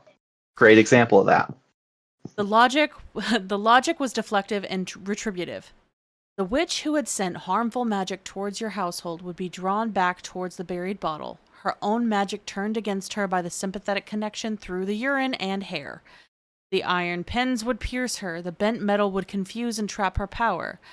These objects have been found archaeologically beneath hearths and thresholds of period houses, confirming that the practice was not just described in texts. People actually made them and buried them, trusted them. And I feel like this is a very uniquely like Protestant thing because I feel like anytime like you see this, it's like it was like, so the one I was aware of, it was like made specifically by like this like theologian like guy who was like from like a college and studied religion, you know, like in like the 17th century or some shit. And he's like, oh yeah, and that's like my side hustle is I make witch bottles, you know. So he's like a pastor who makes like bottles of piss and air. That's crazy. Also, I think this is like an interesting one because it's like, okay, it only works if you assume that no one in your community is a witch, because if you have someone in mind that they don't go missing, then they can't be a witch, right? Because that's what the bottle's supposed to do, is trap them inside, which I can't imagine a worse hell of being trapped forever in a old piss bottle. Let's from not some be sick trapped in a guys. piss bottle. That's gross. Trapped in a piss bottle full of old man sick pee, stabbed by rusty nails forever. Ugh. Yeah. And toenails. Ugh! I forgot about the toenails. Yeah. The toenails. The toenails. You know what? I'm nixing that from my mind. No, thank you. One of the most dramatic and widely attested folk counter-magical practices involves using heat to draw the witch out or punish her at a distance. If butter wouldn't come in the churn, a red-hot iron inserted into the churn while speaking specific words would cause the witch to appear or reveal herself. The heat was transmitted sympathetically to the witch's body, compelling her to come and relieve the curse. In more extreme versions, sick livestock could have their heart removed after death, pierced with pins and burned, afflicting the witch who had cursed them. I just have a question. I just have a question at this point. Let's think about this, okay? How this never worked. Yeah, people did it. And it's like, it blows my mind because like the whole point of this particular one is like, okay, if I stick something red hot into my butter churn, the witch will appear before me. It never did, clearly, right? Why? Why did people do this and continue to do this and think it would work? Like, you would just think after the first couple people tried it and it didn't work, they would be like, yo, I did the thing and it didn't work. Like, what? So, What? So, you have to think of the mentality, right? They're not taking accountability for their actions, right? They're not taking Oh, they accountability lied. for what's going on around them. Their cow hasn't been producing milk. Maybe they didn't think about the nutrition. Maybe they just refused to acknowledge that there could have been some action that they did, right? Or didn't do. In doing these little rituals where the witch is supposed to appear, it is something active that they can do instead of taking responsibility. Oh, just funny because it's like that's like, oh, so they lied. So it's like that guy who accused, like, a witch must be doing it, and then he did the thing and it didn't happen. No one's around, of course. He tells everyone, "Oh yeah, I totally did. The witch appeared before me, and I killed her. Don't worry about it." And I love that. Exactly. Also, the stabbing of hearts and stuff to hopefully it'll hurt her. Isn't that the thing you don't like that she's doing? Exactly. I just feel like Jesus isn't involved with this. Jesus is not involved in this at all. Well, and yet, you're supposed to be good Christian folk. I don't know. No, y'all. it is a slippery slope. Yep. I'm just like, I don't know. Mm-hmm. It feels like you're doing the same thing she's doing. I don't know. There are accounts from German villages of neighbors appearing at a household door with burns or injuries that corresponded exactly to the counter magic performed inside, which the community took as definitive proof of identification. Whether any of these events actually happened as described is obviously uncertain. What's certain is that communities believed they could, organized their practices accordingly, and sometimes got the confessions they were looking for through social pressure alone. Gross. Yeah. The Hexen Banner. Not every counter-magical practitioner was understood as suspect. The Hexen Banner, a witch banisher, a cunning man or woman who specialized in lifting maleficium and identifying its source, occupied a formally distinct social role in many German communities. These practitioners used combinations of prayer, specific herbal preparations, divination, and ritual action to diagnose the cause of an affliction and neutralize it. Sounds like they're using witchcraft. Girl, you're telling me. You're telling me. No offense, I stopped it. They lost me after they started pissing in bottles full of nails and toenails. Oh, but that sounds like a witch's potion. No wonder people are getting confused today, thinking like that's what it was. They're like, wait, you're telling me this was the anti-witch thing? What? Mm-hmm. I'd be confused. I'm confused too. You tell me how it's different. Whatever. I got you. Y'all nasty. A Hexen Banner might use a sieve and shears to divine the identity of a witch. The tools were suspended and questions asked, with the motion of the implement providing the answer. Mirrors were used to reveal the witch's face to the afflicted person. A glass of water with a coin placed at the bottom, carefully examined, might show an image of the culprit. What's structurally interesting here is that the Hexen Banner was doing essentially the same thing as the witch, using unsanctioned spiritual technology to interfere with occult forces, but was understood as operating in the service of the community rather than against it.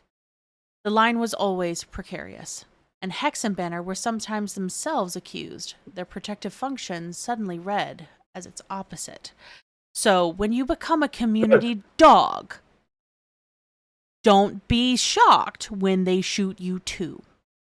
Well, typically I find that a lot of these like Hexen Banner, like these like witch hunters and shit, they were outside people, right? Mm-hmm. Offering their a community's been suffering, and the real answer is that the 30 Years' War is going on. It's the Little Ice Age. Your crops are dying because the world's on fucking fire, and literally your town was last week.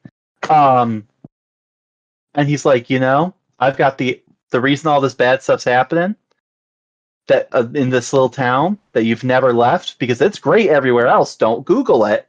And they're like, what the fuck's Google? He's like, don't worry about it. It's because witches, and if you pay me, I can take care of it.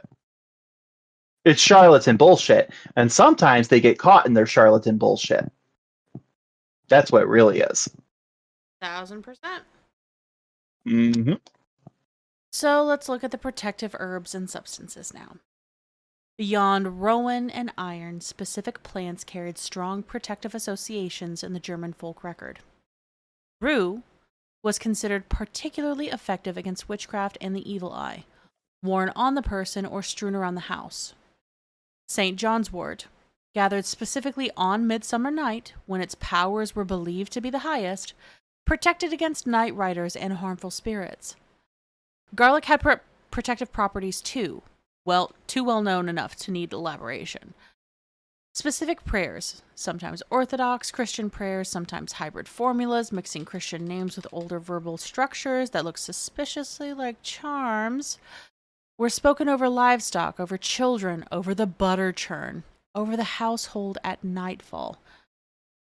The Hausandacht, the household prayer, took on protective functions that overlapped substantially with what we would call magic. The line between devotion and spell was not clearly drawn at the village level, and this ambiguity mattered. It meant the community was always, to some degree, doing things that could be reinterpreted as witchcraft if the social winds shifted. Because spell work is prayers. Your prayers are spell work. Congratulations. But in this context, like say the thing they didn't work, like down the line, you could be accused of it. It just like I said, it's a slippery slope, and that's why we have this horrible witch craze, right? Like, wasn't it better when you just said, "Oh, these poor girls are just being silly"? Now look what you have done. You fucked it up. You know, like it's not cool that we were patronizing women, but like at least entire communities weren't dying. But what do I know? What do we know? What do we know? One of the most consistent and characteristic features of specifically the German witchcraft accusation, one that distinguishes the German material from the French or English, is its preoccupation with weather and agricultural fertility. Wettermachen, weather making, appears in German records with frequency that tells you something important about where the psychological pressure was concentrated. Hailstorms. That's the specific thing more than anything else.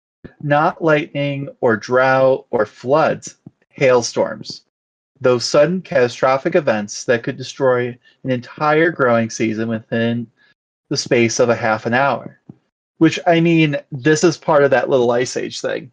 So, so it's all, unfortunately, you've got climate change happening rapidly on top of everything else. So, like, of course, and no one's ever seen this before, so people are freaking out. Well, of course, and they're going to try and find something to blame rather than just it happens. Because it's scary and they don't have explanations of it. Right, and like, I mean, that's probably more than anything the tragic thing. Like today, like we're like, okay, we know why it's happening. What sucks is we know why, and sometimes really can't do anything about it. But like, at least we know why. They go like, "Oh, what is happening?" So they're like, "It's a witch killer." Exactly. So, So, I mean, with that being said, you know, the agrarian household economy of the early modern Germany, a hailstorm wasn't just bad luck. It meant no grain. No grain means no bread, no fodder, no compromised livestock, potentially no rent, which they're peasants tied to their land. Yeah. Like, it's not they'll get evicted situation. It is significantly more severe than that. At best, they take everything you did grow and you die because you starve. That's the best case scenario. I hate that that's the best case scenario, though. This is great. We're just gonna die of starvation, guys, because we can't make rent. Fuck. But this is where they're gonna come together, right? And it's happening to too many people, So on the one hand, like enforcement can't really. What are you going to do? Kill the entire community? But the community's terrified that they'll hurt someone, right? Might as well blame that bitch neighbor. Exactly. Yeah. So potentially, this is all going to lead to the unraveling of the household's entire material position. A single hailstorm was a genuine catastrophe, and catastrophes, of course, need causes. In a world without meteorology, the cause had to be found somewhere in the social world. Somebody had to have done it. This logic goes back further than the 16th century. Germanic sources are consistent about the belief in weather workers, as we talked about in our Seder episode. People with the power to raise hailstorms and to protect against them. Some of these earliest attestations of weather working in the German-speaking world are actually positive. Communities had practitioners who were employed specifically to drive off hailstorms, or maybe even like warn of those things. So, which to me is more plausible, because we talked about that in the Seder episode. You're just maybe you're more attuned to like your senses when storms are about to happen, or you were trained to read those signs a little better, like ancient meteorology, essentially. The Carolingian reformers, however, trying to suppress what they called superstition in the 9th century, complained about communities paying people to protect them from the weather. I would also argue, since this is women's work, and the Carolingians are very trying to live up to be like the Romans, right? That's where our first holy emperor came from. Right? Holy Roman Emperor. Right. And we're trying to Christianize this nation, and that is what Charlemagne does with his crusades. Kill all the pagans in the Germanic speaking world. So there you go. That's another reason. But all this is important because the belief in human power over weather was not an accusation that demonologists invented. It was existing folk belief that the witchcraft model absorbed and then would reinterpret. By the 16th century's framework, the woman who had once been understood as a defender against hail became the one who raised it. The belief didn't change its fundamental structure, it flipped its moral sign. The same spiritual mechanism produced good or evil outcomes depending on who was doing it and to whose benefit. That's sad. And that's where really, I have to say it again, history is written by the victors. Perspective is everything. Well, and it's already an oppressed group, right? Correct. And you're oppressing them further.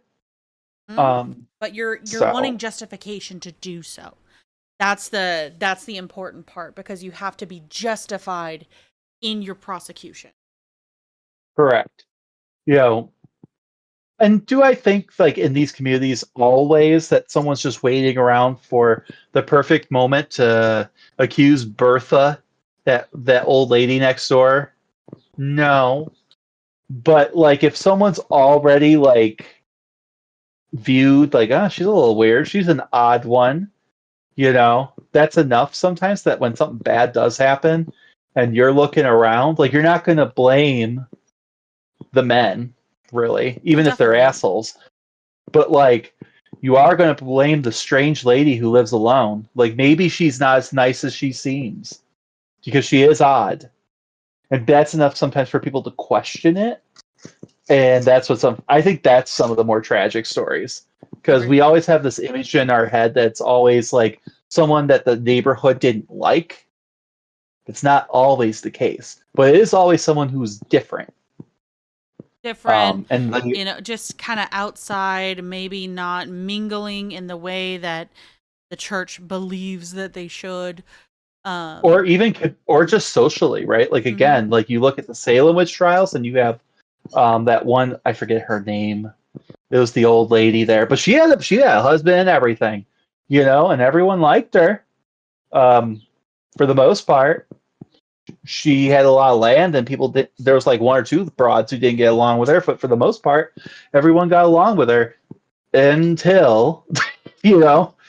So, and even a husband couldn't protect her in that moment. And there were people who stood up for her too. That's the other half that we don't see, unfortunately, sometimes, is that you could have like half the community supporting this person, being like, no. But like all it takes is enough of the men come over and round someone up that night, or convince the right person in power. So, I mean, there's a lot of different situations, but it's unfortunate. And it's all because of something like a hailstorm, which is no one's fault at this point in time. Yep. You know, it's not like global warming per se. I mean, like, it exacerbated the situation that it's humans' fault with the war and everything else. But I think that still would have been, even on the best of times, that's a tough situation to be in when you're an agrarian culture. Mm-hmm. You know, when your entire economy relies on it, it was already going to be bad.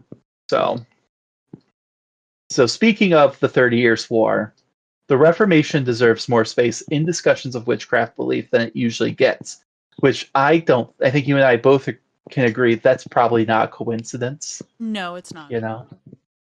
Like I feel like in a lot of talk about these witchcraft trials, it's real. You hear like, yeah, like that community was crazy for accusing them of it. You know, it was their religious fervor. But like, where did that religious fervor come from? Right? Exactly. Where did these new beliefs come from? Right? Heavy on the parentheses or like quotation marks, like new beliefs. Right. It's more and like also, twisted perspective.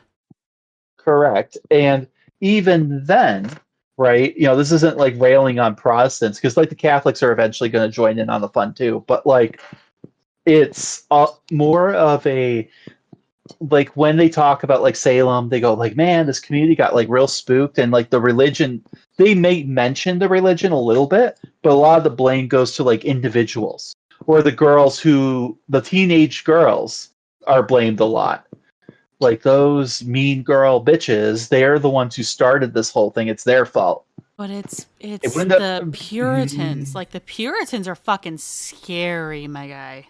Yeah, and that's my point. Is like, yeah, but like if people didn't have these radical beliefs, Mm-hmm. right, then they would have been like, no, you're lying because you don't want to get in trouble for something you did. Mm-hmm. So stop blaming the slave lady and everyone else because you're trying to get attention. Do it. Tituba didn't do it, and even if she did some poison shit, I don't know. I'm just like, you know, the point is that girl, that they were pointing left and right. It's this person, it's that person. It was all because they were getting attention. So, and any parent today, which would be like, girl, you just trying to do it for the attention, you know, and like, this isn't new. It's just unfortunately these radical beliefs, as we see, cause this huge upswing. They do. In this particular genre. So Genre with that of being fanaticism. said, This particular exactly. genre of fanaticism. I need that sentence tattooed on me. Mm-hmm. So you might think that Luther and his cohort's emphasis on scripture alone, on the rejection of meditating rituals, on critique of superstition, would produce skepticism about witchcraft. And there are moments when that happens, right? But the dominant effect is, of course, almost the opposite. Because, of course, it is. Pre-Reformation Catholicism had, whatever its theological problems, offered a rich array of protective rituals like blessed salt, holy water, prayers to saints, the ringing of church bells to drive off storms, the processional like blessings of fields, right? The like these Agnus Dei medallions carried by travelers. And these were understood at the folk level and to some extent the clerical level, as effective spiritual tools, ways of managing a boundary between the sacred and the dangerous. They occupied exactly the same function and space as older Germanic protective magic, which is largely why they had succeeded in displacing it, right? And now you just took all that away. Mm-hmm. The reformers strip all of it. And now these people are like, well, what are we going to do to protect ourselves from these crazy bitches who are trying to kill us? Well, we have to kill them. We just got to blanket kill people. It's the only way. Rather than believe in their own silly kind of rituals. And even if they did, like that could be considered witchcraft in the wrong eyes. Mm-hmm. Like you've stripped that all away. Like church bells were just bells. The material world was not infused with an accessible sacred protection the way the Catholic practice had maintained.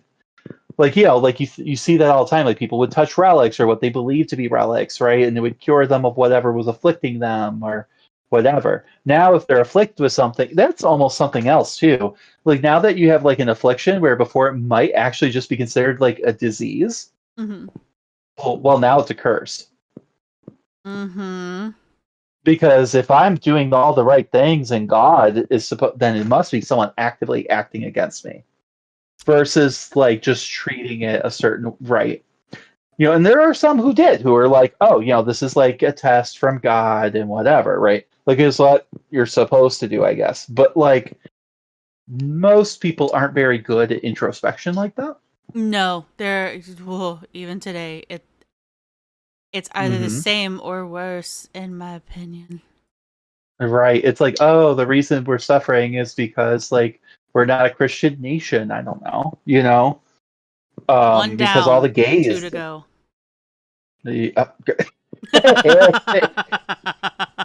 It might be 2 down. Who knows? Ooh, possible. Possible. We don't know. Yeah, good things happen in 3s, right? Is he the newest? For all we know, that individual may be the newest edition of VeggieTales. I don't know. Making a guest star appearance. Anyway, but I mean, we shouldn't make jokes about that though, because we have to remember with this unfortunate tragedy that happened overnight for us. There's a pool boy out there who doesn't have his patron. Oh, the poor pool boy. The poor pool boy who will molest him now. Anyway. But anyway, back to the Reformation. So that being said, with fewer legitimate tools for managing that danger, into that gap, anxiety about witchcraft rushes in with force. Both Luther and Calvin believed in witches without any reservations. Luther was particularly emphatic. Witches were real. They made pacts with the devil, and they should be executed. So there you go. Strong words from a very mentally ill individual. As we discussed before, correct. His anxiety disorder is getting out of control. Mm-hmm. But that's honestly, this is paranoia. This is 1,000% paranoia. Yep. And remember, he was inspired during that thunderstorm, so witches were involved. And he often cited Exodus 22:18, often and approvingly. Calvinist Reformed tradition, which held that nothing happened outside of divine governance, had its own complicated relationship with witchcraft. If God permitted it, it had to be there for a reason. And the reason was usually that the afflicted community had sinned. This produced an interesting dynamic where the witch was God's instrument of correction as much as the devil's agent, which is not actually at all that different from the logic of wild jagged or the wild hunt. understood as punishment for communal moral failure. Here's the part that like throws me for a loop, and one of the reasons why I look broadly at Christianity and laugh. You're so afraid of this antagonist, the devil, Satan, Shaitan, whatever you want to call him. But this is the one that's going to torture you in the place of punishment at the behest of your God. But he's the antagonist of this person. So it just, that doesn't make sense to me. And that is very much 1 + 1 = 5.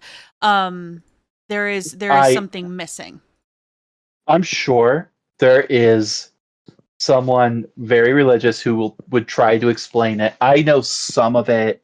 The argument is that in this Calvinist case, like that, like, oh, well, the devil just thinks he's independent, working independently, but God's just allowing him to do that because he sees all, knows all, therefore it's a test.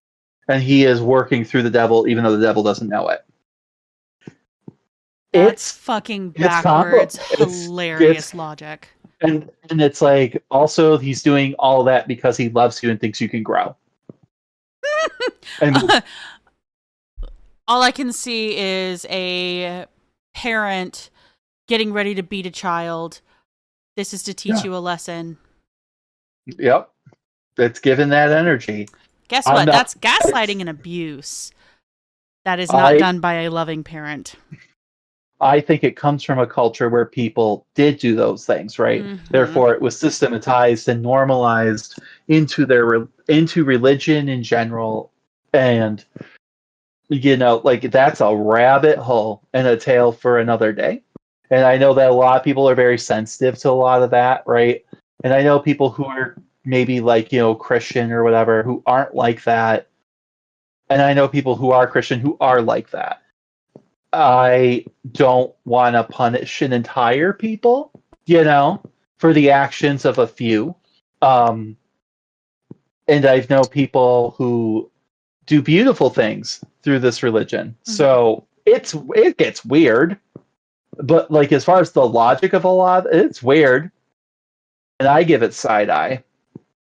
But a lot of these ideas, while not necessarily new, are really being explored heavily in this time.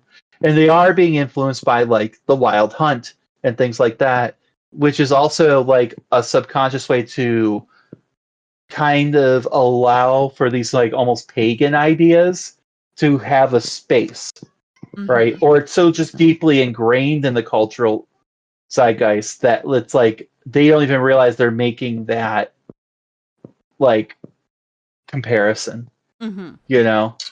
So, or being influenced by those thoughts, which is ironic.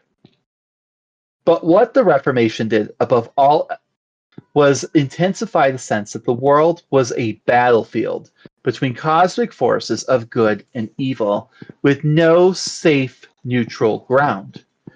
Protestant theology removed the buffer and left a starker, more anxious cosmos. God and Satan, no mediating rituals, and a community that had to prove its collective godliness or be handed over for punishment. In that cosmos, the witch becomes a more urgent figure, not just a social nuisance, but a symptom of the community's relationship with their God. The most human story in the German witchcraft belief complex is one about the healer. The kluge Frau, the wise woman, the cunning woman, and what happened to her. Every German village had practitioners, women and occasionally men, who had knowledge of herbal remedies, who could set bones, who could identify the cause of illness in the symbolic vocabulary of folk medicine, who could perform protective charms over livestock or new infants, who could midwife, who could divine the future or the cause of misfortune. This knowledge was transmitted through female lineages, through apprenticeship relationships, through the accumulated practical wisdom of women who spent their lives in close proximity to the physical cycles of birth, illness, and death. What changed in the 15th and 16th centuries was the demonological model. Once the theological consensus shifted to hold that unauthorized spiritual transactions and all folk healing involved some version of a spiritual transaction were potentially diabolical by nature, the healer's position became very exposed. Which I do want to interject here. For the folk practitioners, they were exposed. Those that were, I want to say this with heavy quotations, learned and learning medicine through like the colleges, which we all know in this time period, there was some knowledge, but a lot of it was just hacksaw and see. Yeah. Because it was the four humors. It had to do with a lot of pee. It was very, very... It was a lot of quackery. And I mean, the thing is that they were trying to understand the world, like really trying to like study it. And it's like, okay, we can admire that. The problem was it was done in this very haughty, uphanded, like, way, right? Patronizing way, where it's like, oh, well, if that idea came specifically from these groups, then it must be worth nothing because of these Reformation beliefs. It can't, like, any idea that doesn't come from, in this particular thing, like European Protestant God, right, or Catholic God, depending on what side of the fence you're on with that. And it's not worth anything because that must be the work of the devil, because those are heretics. Exactly. So it really like targets a specific demographic, though. And notice who it heightens. It heightens and raises a specific demographic as well. I mean, eventually, yes, the Reformation and all of the violence that comes with it does lead to the Enlightenment, where people go like, what the fuck are we doing? Like, they do take the best parts of the Reformation and kind of run with it, the idea of learning and all of that. And like observing, and sometimes they come up with wackadoodle stuff, but it's usually with good intention. Yeah, it's with good intention, but the fact that they had to purchase bodies from grave robbers. Oh yeah, it's definitely it's at the expense, because then it's like, it's still patronizing, because it's like, well, I'm not religious or superstitious, and these peasants, it's just a dead body. Let me play with it. Exactly. It's like you're being wimps, but then at the same time, no one's playing with their dead body. That's different. Exactly. And that's where there's a difference, because this one is seeing everything from a very material plane. Yes, we're trying to figure it out. Yes, there may be some kind of a scientific approach, but it does edge on mad scientist behavior, because it's very wild west of this shit. And the other one has a respect for all phases of life, because they are learned in a different way.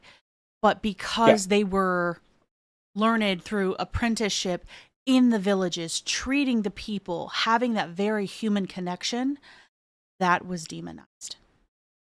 Correct. Yeah, I agree.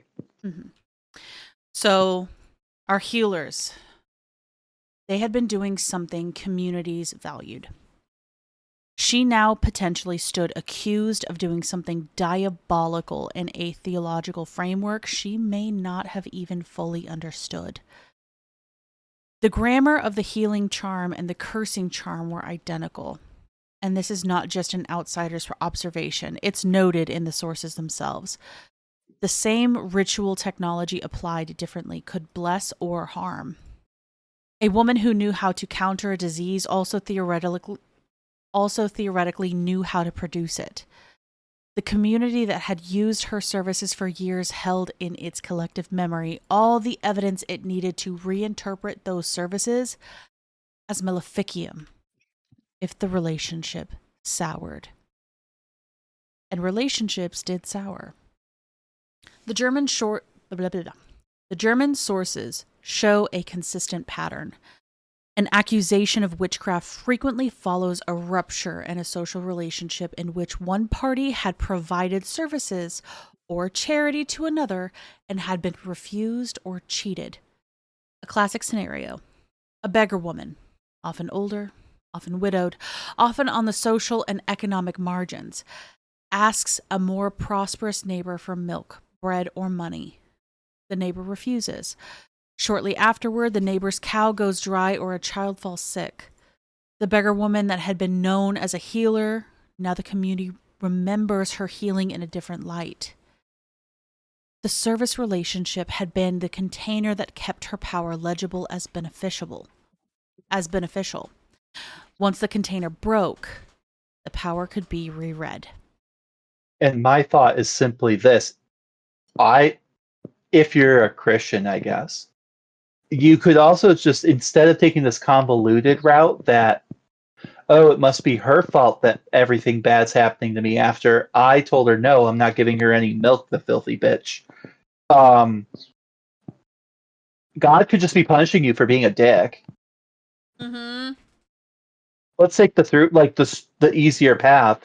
But that, again, would require what? Introspection. and some sense of self-accountability. Of humility? Exactly. And that, we know people don't do that. No, exactly. Like, it's the immigrants that are causing our system to fall apart. Not the billionaires who made them. Like, it's like you poor people just aren't working hard enough for those houses. That's why I won't pass a bill that makes housing more affordable. Like, you just aren't trying. It's your fault. You could always get a better paying job. And then when something bad happens from the mistakes I made, it's Antifa's fault. Like, that's why the memorial, like, the reflecting pool looks like shit, don't you know? Like, not the fire, not the bad paint job, the blue that makes algae grow faster, not the hot summer, honestly, to just be completely honest. Not the, fireworks that were launched that then landed all over the pool, and those chemicals also help algae growth. None of that. Oh, no, definitely not. And it's not peeling because you took something that belongs on porous material and put it on something that's not very porous and not meant to be painted. No, that would be crazy. That is because someone snuck in when no one was looking, even though there's guards and fencing everywhere, and they're slashing my impervious paint with box cutters. That's the logical answer. So, it's the same. It's the same energy. It really is. So, getting back to it, let's come back to the witch's Sabbath, because it does deserve careful attention. The Sabbath, the nocturnal assembly, the flight, the feast, the sexual congress with demons, the inversion of Christian rites, is the set piece of early modern witchcraft belief, and it's worth asking what cultural and cosmological work it was doing. On one level, the Sabbath is a theological construct built by demonologists to systematize accusations and create a conspiracy narrative. It's Pizza Hut Gate. It's Pizzagate. Yeah. You don't get the full Sabbath picture from which literally that's what Pizzagate's inspired by is this. So Mm-hmm. it's not even new. It's like these people. It's not even new. God, it's still affecting us to this day. You don't get the full Sabbath picture from early folk belief. You get fragments, pieces, different images from different places that don't all cohere. The demonologists assembled those fragments and filled in the gaps. But the fragments came from somewhere real. The night flight tradition we've already discussed. The women who rode with Huldah, who traveled in spirit while their bodies slept, is genuine and very old. There's also older traditions about liminal assemblies, gatherings that happened at the boundaries of ordinary time and space.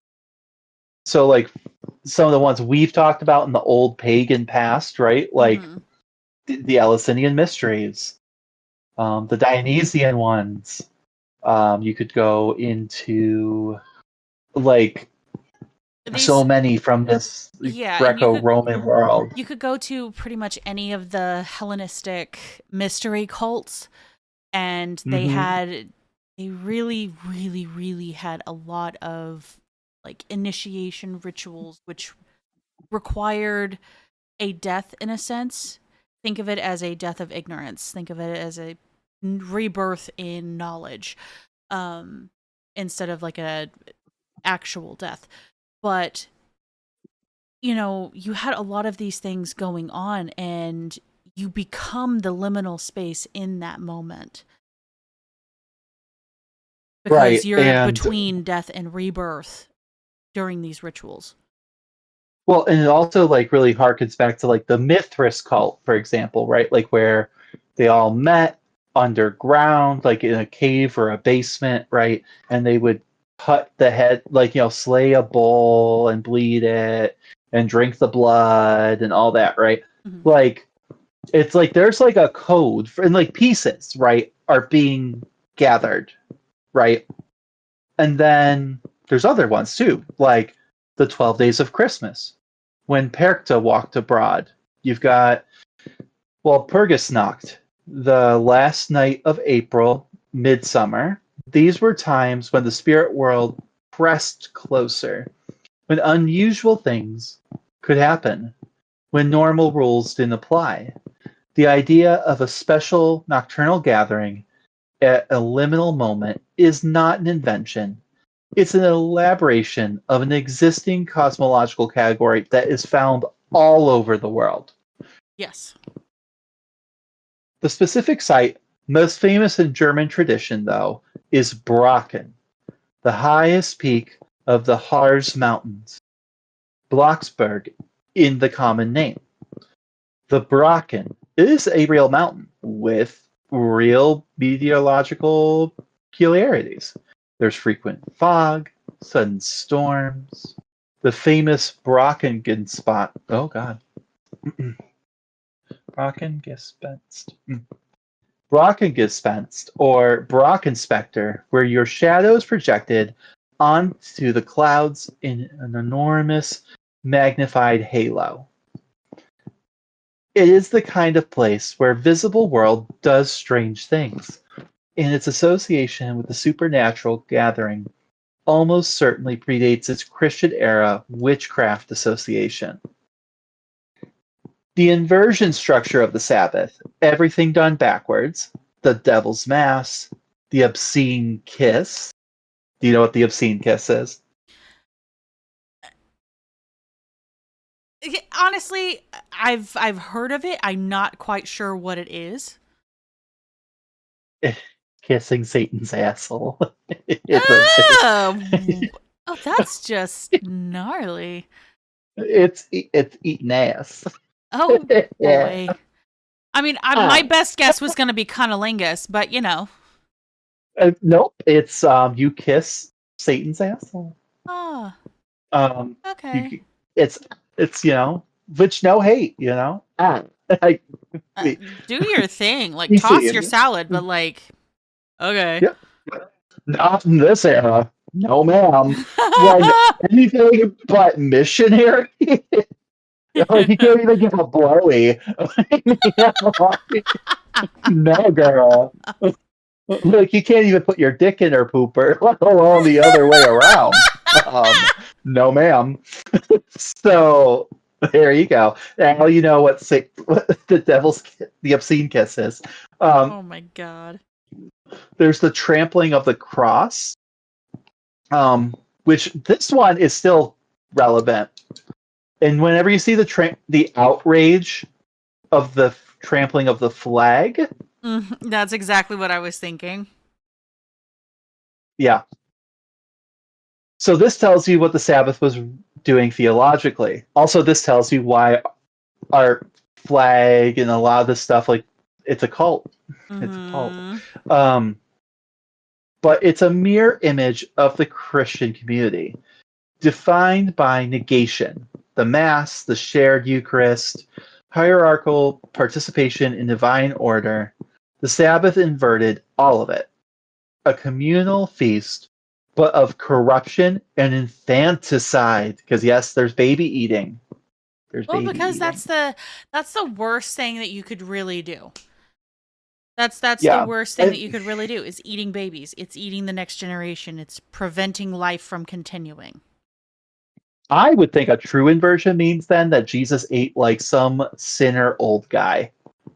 But I didn't hear of any cannibalism there. No, we just hear of, the consumption of Christ himself.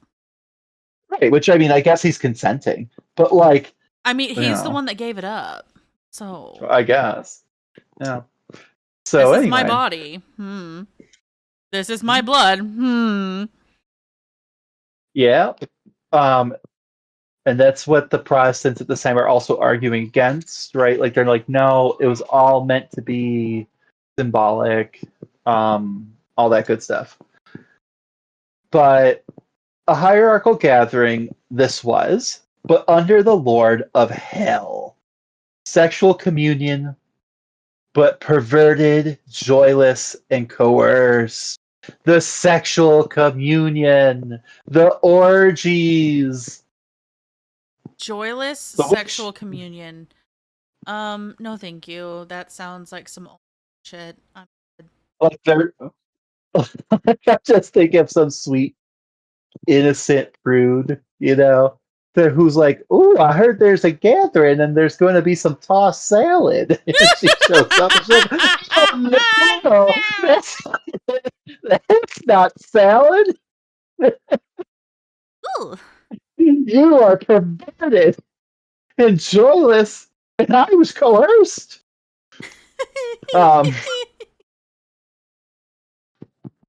Somebody invited the wrong person to the Sabbath.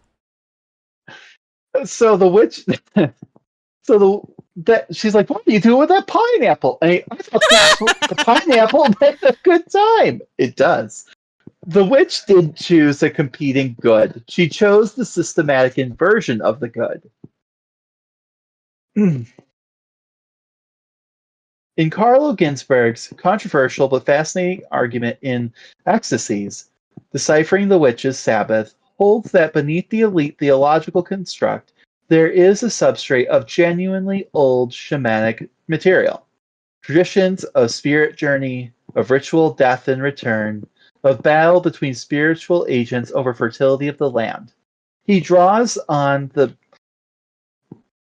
Badanti of Friuli in northern Italy, who claim to leave their bodies at night, fight witches in the crops to ensure a good harvest, a tradition that eventually got absorbed into the witch conspiracy model and turned against its practitioners. The German material has analogs. I'm going to have to space this one out. That's okay. Nachzaunerinnen. Nachzaunerinnen of Swiss sources, the various traditions of women who spirit travel to defend community welfare. All of these look like survivors of something very old that the Sabbath model absorbed and negated. The protectors became the accused. The defenders of harvest became the destroyers of it. And I would also throw out there that it's a competing source of comfort for your community that as you trying to be the big daddy church can't afford to have. Mm-hmm.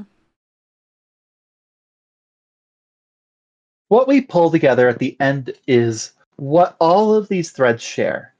What the cosmological grammar of German witchcraft belief actually looks like when you step back from the individual pieces. At its core, this belief system is built on particular understandings of how power, gender, and spiritual contact relate. It inherits from older Germanic cosmology the idea that certain kinds of spiritual transaction, receptive, boundary crossing, involving contact with forces that govern fate and fertility, are gendered feminine and morally ambivalent. The older idea said, women have this capacity. It is real and powerful. It is dangerous, but necessary. Treat it with respect and appropriate caution.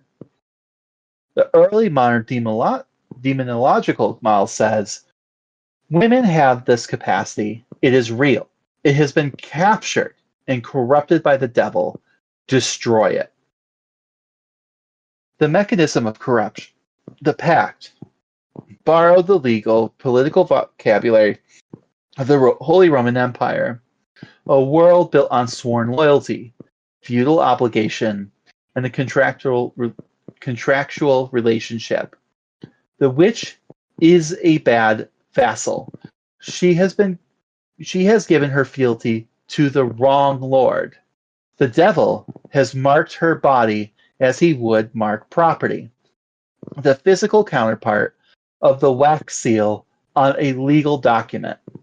That's one way of looking at that, I suppose.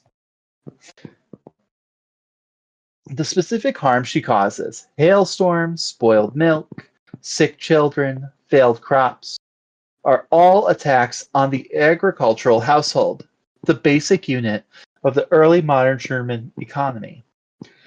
In the cosmological framework, they are attacks on precisely what the Desir were supposed to protect and what Hulda's Night Riders were supposed to maintain. The witch is the inversion of the ancestral protective female spirit, just as the Sabbath is the inversion of the Christian Mass. Everything is reversed, but the reversals all point to the same center.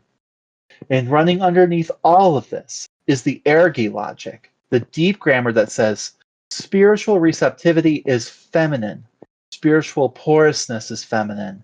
Being moved and entered by outside forces is feminine. In the old world, this was a description of a structural position that some women occupied that gave them real, ambivalent, respected social power.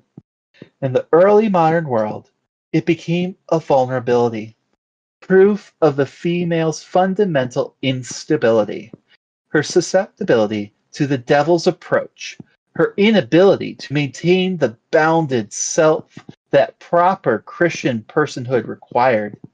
The power became weakness. The vulva became the hex.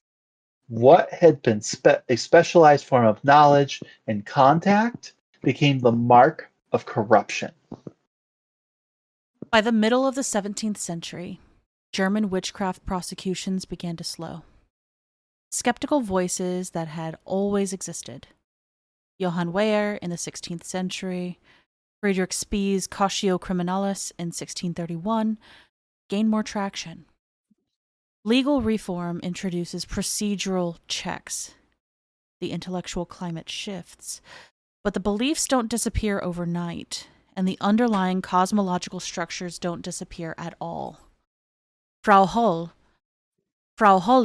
persists in German folklore into the 19th century when Grimm finds her. Belief in local maleficium survives well past the end of formal prosecution.